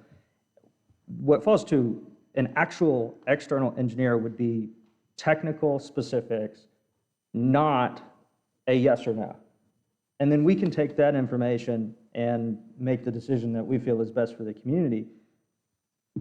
The problem is, of course, cost. So I have no idea what this would cost from an engineering perspective. I haven't seen an engineer do anything for probably less than $25,000 ever. I don't want to pay for that as the county, but I can understand the position of a business owner or landowner to proceed with extending that sort of capital on a project that ultimately falls to a board vote that hasn't happened yet. So in terms of the conditional use, or this conditional use permit, could we include some sort of structure as a condition with the information that we know now that's enforceable about some engineering process that we agree to over the coming week? Between so staff and the landowner have to find concurrence on what that engineering process is. Or, because I don't even know what to ask for or what to look for in an engineering report at this point, other than the land disturbance. If you're asking for an impact study, is kind of what that sounds like. Mr. Hart? So in other types of development, impact studies are exactly what you're talking about. Those impact studies in cases of land use zoning, those impact studies are generally provided by the developer on their expense, and then those studies are reviewed. You know, if we have a third-party engineering that reviews that study, that's generally how that would go. But what we have to develop, and, or at least guide staff in determining policy, would be what would the contents of that impact study be? Because if, I mean, you can make an impact study Yeah, saying anything. you would need to give some guidance as to exactly what you wanted the study to provide that additional information for.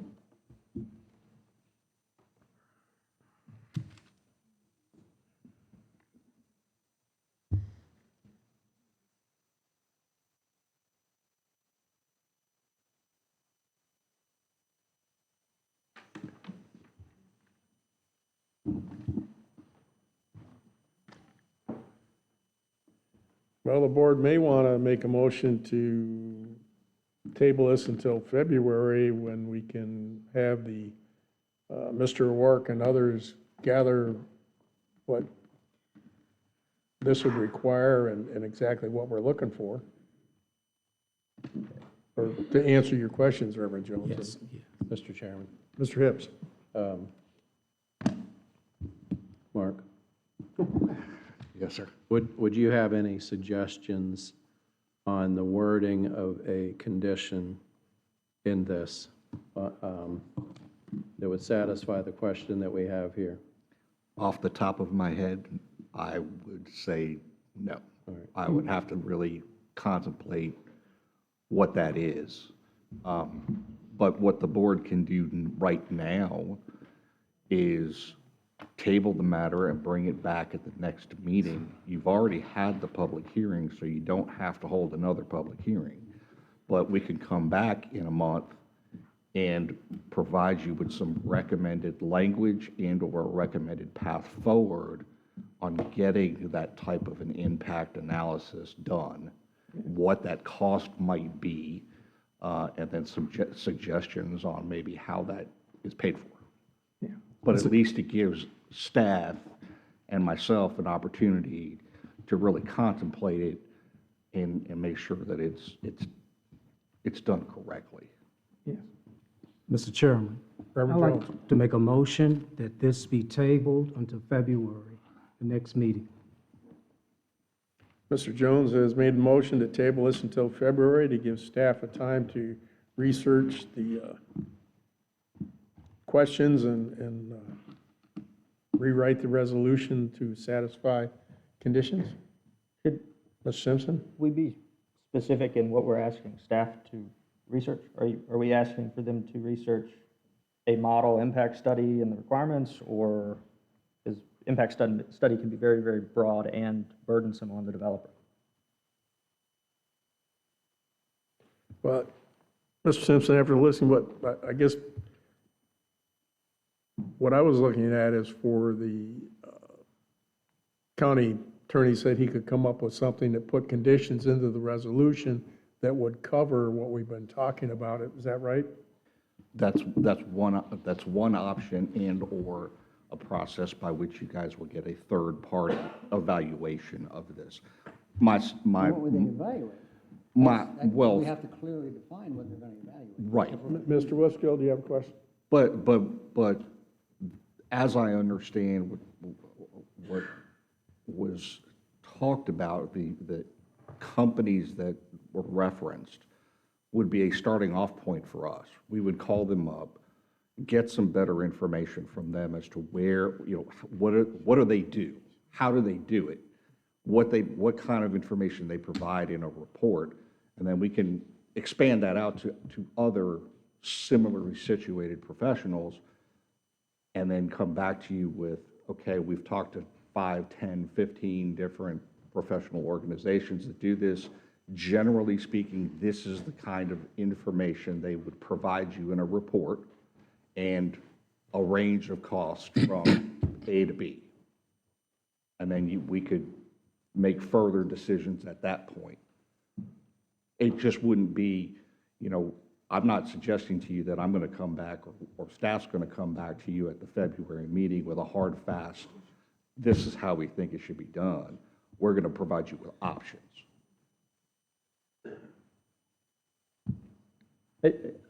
So I think that is, it's palatable because of potential impact in terms of the soil and its permanence or potential permanence. We don't want to place undue burden on a developer with some undefined on cost and undefined on requirement report beyond what our current code calls for in the stormwater. Is this project likely to require a stormwater plan I would say so. and a soil disturbance ground plan? Or I can't imagine they would not need all of those permittings and that engineering work to be done. So that would be normal.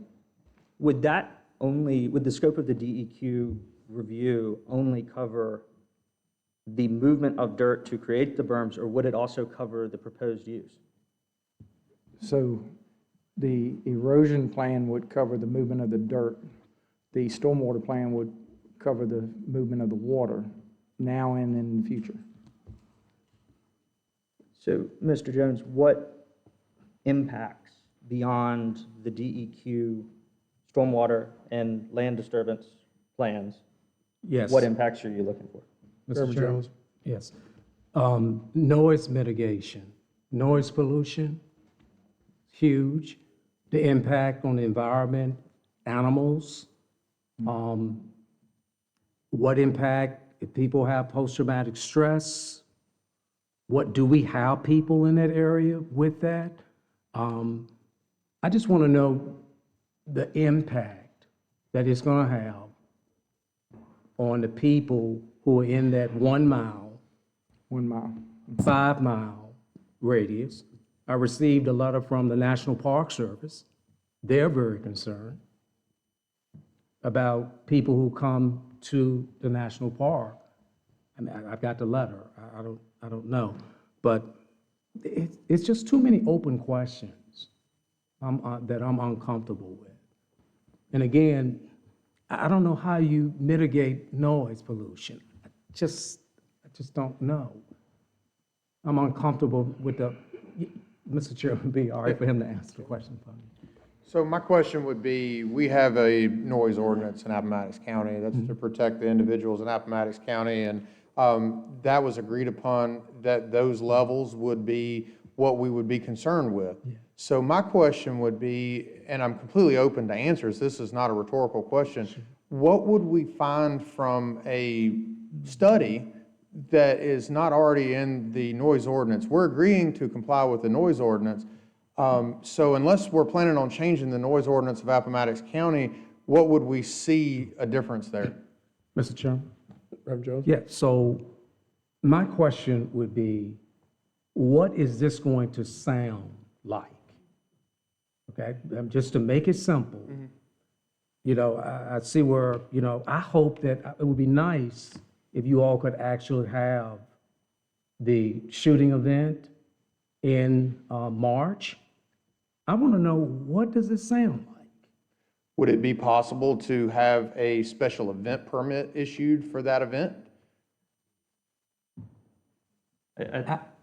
Chairman, from a personal perspective, I mean, I would think that there's earthworks or movement that has to happen for you to use every range as proposed, but if that's incorrect, then maybe. But in terms of how you're building it out now, there's a whole process that we'd need to go through before I'd be comfortable with that. Right. So the difference in, say, a membership shooting range, which would allow for handguns, carbines, rifles, that kind of thing, and what we would be having for an event that would be in March, is that this is what's called a precision rifle shooting event. So the targets, there's much fewer targets than you would need for the whole, shooting facility, and they could be on berms that would be easily, what I'm trying to get at is the amount of lead that would be going into those berms is likely already the static lead levels that are there for one event. So what I'm saying is if that's something that, like, I have such a passion for this style of shooting, I would love to invite everybody here to it. Because I truly believe that if you saw something like that, like the amount of community, the compassion that the shooters have for each other, the everything that goes into that, like I don't see people coming away as fearful. Because right now I think a lot of what's going on is the emotion driven by fear of the unknown. So if you could approve a special event permit, then in that case, then people could see what it would be like. You guys would have much more knowledge about it, and it would help us out as well. Mr. Chairman, Mr. Reverend Jones. I really want to know what it sounds like. And Well, I'm- Mr. Chairman, Mr. Chair. Mr. Hibbs. Mr. Jones, I really think that is inappropriate. I mean, I respect you. I mean, I think, Sure. I mean, I do, Al. And this is from the heart, you know that. But it is incumbent upon us to do research. If you want to know what a gun range sounds like, you should have went to a gun range. Yeah, I agree. So I think that's an undue burden that you're putting on them. They're already going to subject themselves to the noise ordinance and not violate the noise ordinance. And so I think if you want, I get where you're coming from. I think if you want to narrow down to anything, you need to just focus on the idea of safety. If you want this consultant or whatever it is built into this, because when you're talking about, let's talk to a neighbor and this and that, whatever, it's building this completely amorphous thing that you can't even hire a consultant for.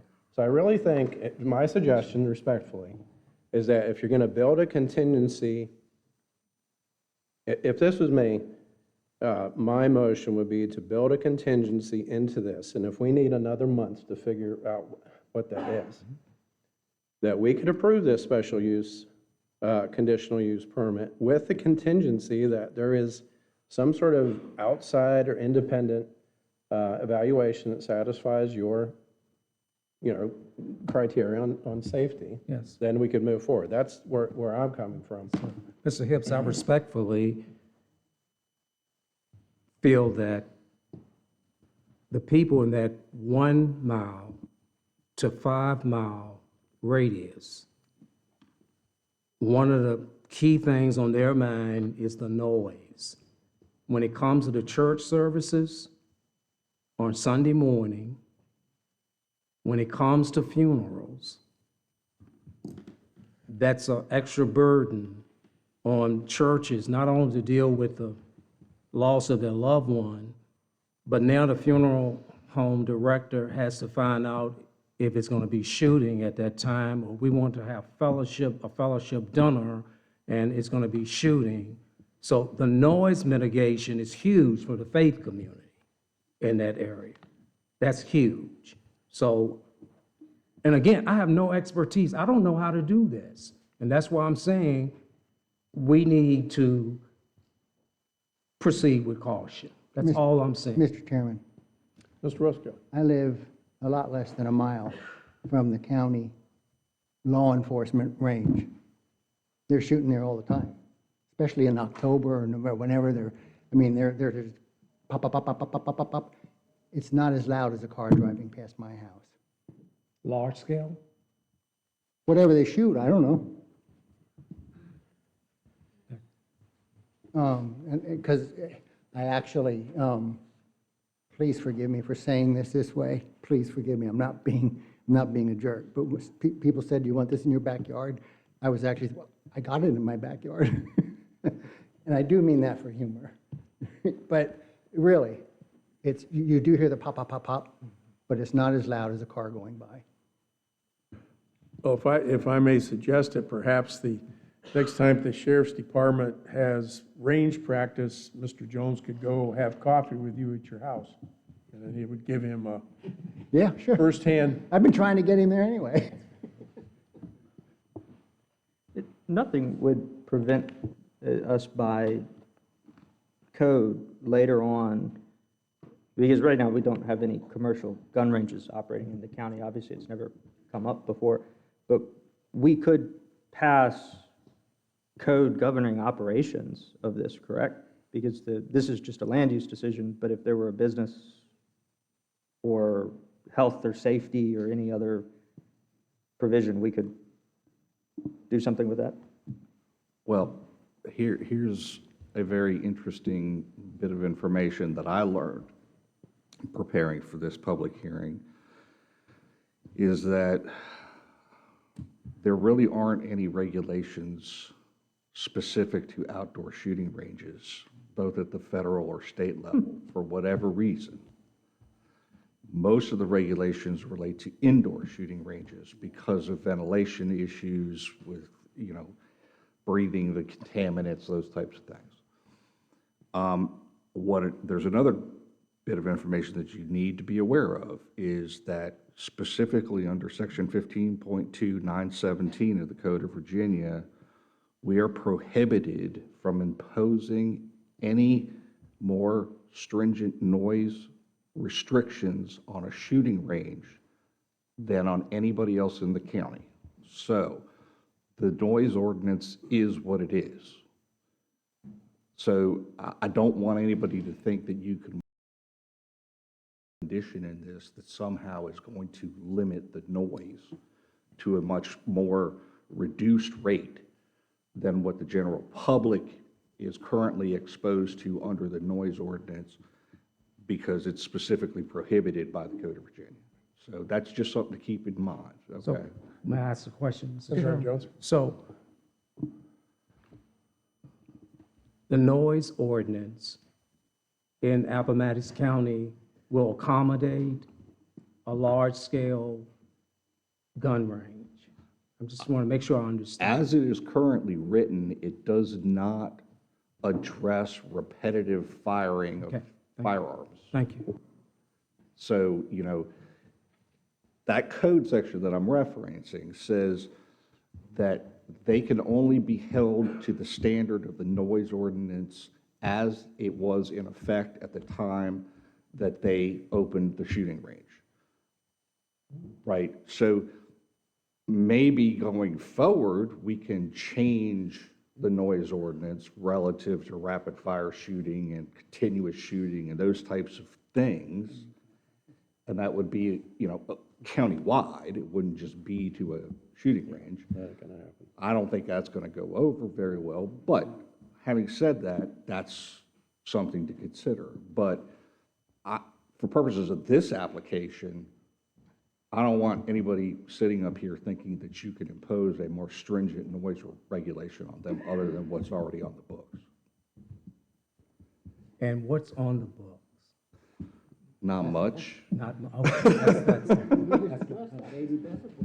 It's 80 decibels is the noise limit. The time is what's limiting. It's quiet hours are from 11 p.m. to 6 a.m. And Mr. Chairman, we've had 3 experts that live in Pounding Mountain who said that the noise level will be an issue. I don't know, but I cannot afford not to represent my constituents on, okay, this is what the norm, okay, so if the noise level, the noise pollution is going to be above the ordinance or below it, I just don't have any expertise, but I just need questions answered. Well, Reverend Jones, when Mr. Hips came to us with the, problem over in his neighborhood with the loud music played, and so it was, we updated the noise ordinance about that, and, I find some loud music just ear-piercing compared to gunfire. And the other thing like that is we have, the noise ordinance has been enforced with Wolfbane. Some of their Wednesday night conferences or concerts just get very loud, and so the noise ordinance is enforced there. The wedding venue, we put, the noise ordinance for them. And just because it's a gun range, in my thinking, noise is noise. As long as it remains under the decibel levels in our ordinance, That's where I'm coming, and they say they will abide by the decibel levels in our ordinance, And so, Mr. which Chairman. is 80. So, and I understand that, I'm kind of like a slow learner, but, if y'all help me out, I'm good. What does 80 sound like? Depends on distance and frequency. Okay, okay, When it's 80 at the property. okay. I just want to be educated. It's 80 at the property. Okay, thank you. Okay. Sir, that's a question of the law, and if the law says it's 80 decibels, it really doesn't matter what that sounds like. The point is, if we're going by a state and a nation of laws, excuse me, I think my phone was messing with that. If we're a state and a nation of laws, if it's 80 decibels and we're complying with that, I ask that you would assume that responsibility of saying that that's legal, because we have the lawyer sitting there saying that we can't conflict with what the state says, and if we're complying with the noise ordinance here, like, it doesn't matter if it sounds like a siren or a gunshot, like, that's what the law is. Mr. Chairman, Mr. Simpson? I think it's incumbent on us to remember that we are not debating changing our noise ordinance right now. It was not independently thought up or brought up by any board member to modify our noise ordinance. The voters of this county, through prior boards, elected board members that established that noise ordinance, and the voters were consistently comfortable with that noise ordinance. If we were to reevaluate our noise ordinance in the context of this project, we are by default operating at least in bad faith against state law, which requires us to not single out a gun range, and potentially operating actually in violation of that code provision. That's something that I don't think that we have the Dillon rule right to even evaluate noise beyond just our position as publicly elected officials, and if we think that overall, not noise, but overall, does this meet the nature and the will of the people in that community? That's why it's a defined conditional use in that zoning district and not by right. There's a political process. The thing that we have to deal with is that we can't delegate that political process to anyone else. We can't delegate that to an engineer. We can't decide to not do this based on noise. The DEQ is going to evaluate stormwater. So the only thing we can do is decide, do we want this in our community or not? Well, Mr. Simpson, right now, we do have, Mr. Reverend Jones did make a motion to table the issue to allow for more, let's say, study. And I didn't hear if there was a second to that motion or not.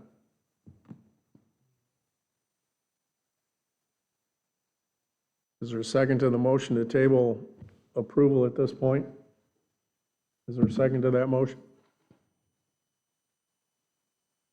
All right, I guess Reverend Jones' motion has died, and so now we're looking at another motion, either to approve, disapprove, rewrite the conditions, and by our operating procedures, in about 14 minutes, we have to call this meeting to a close anyway.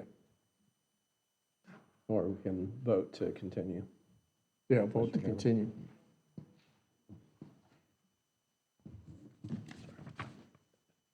That's right.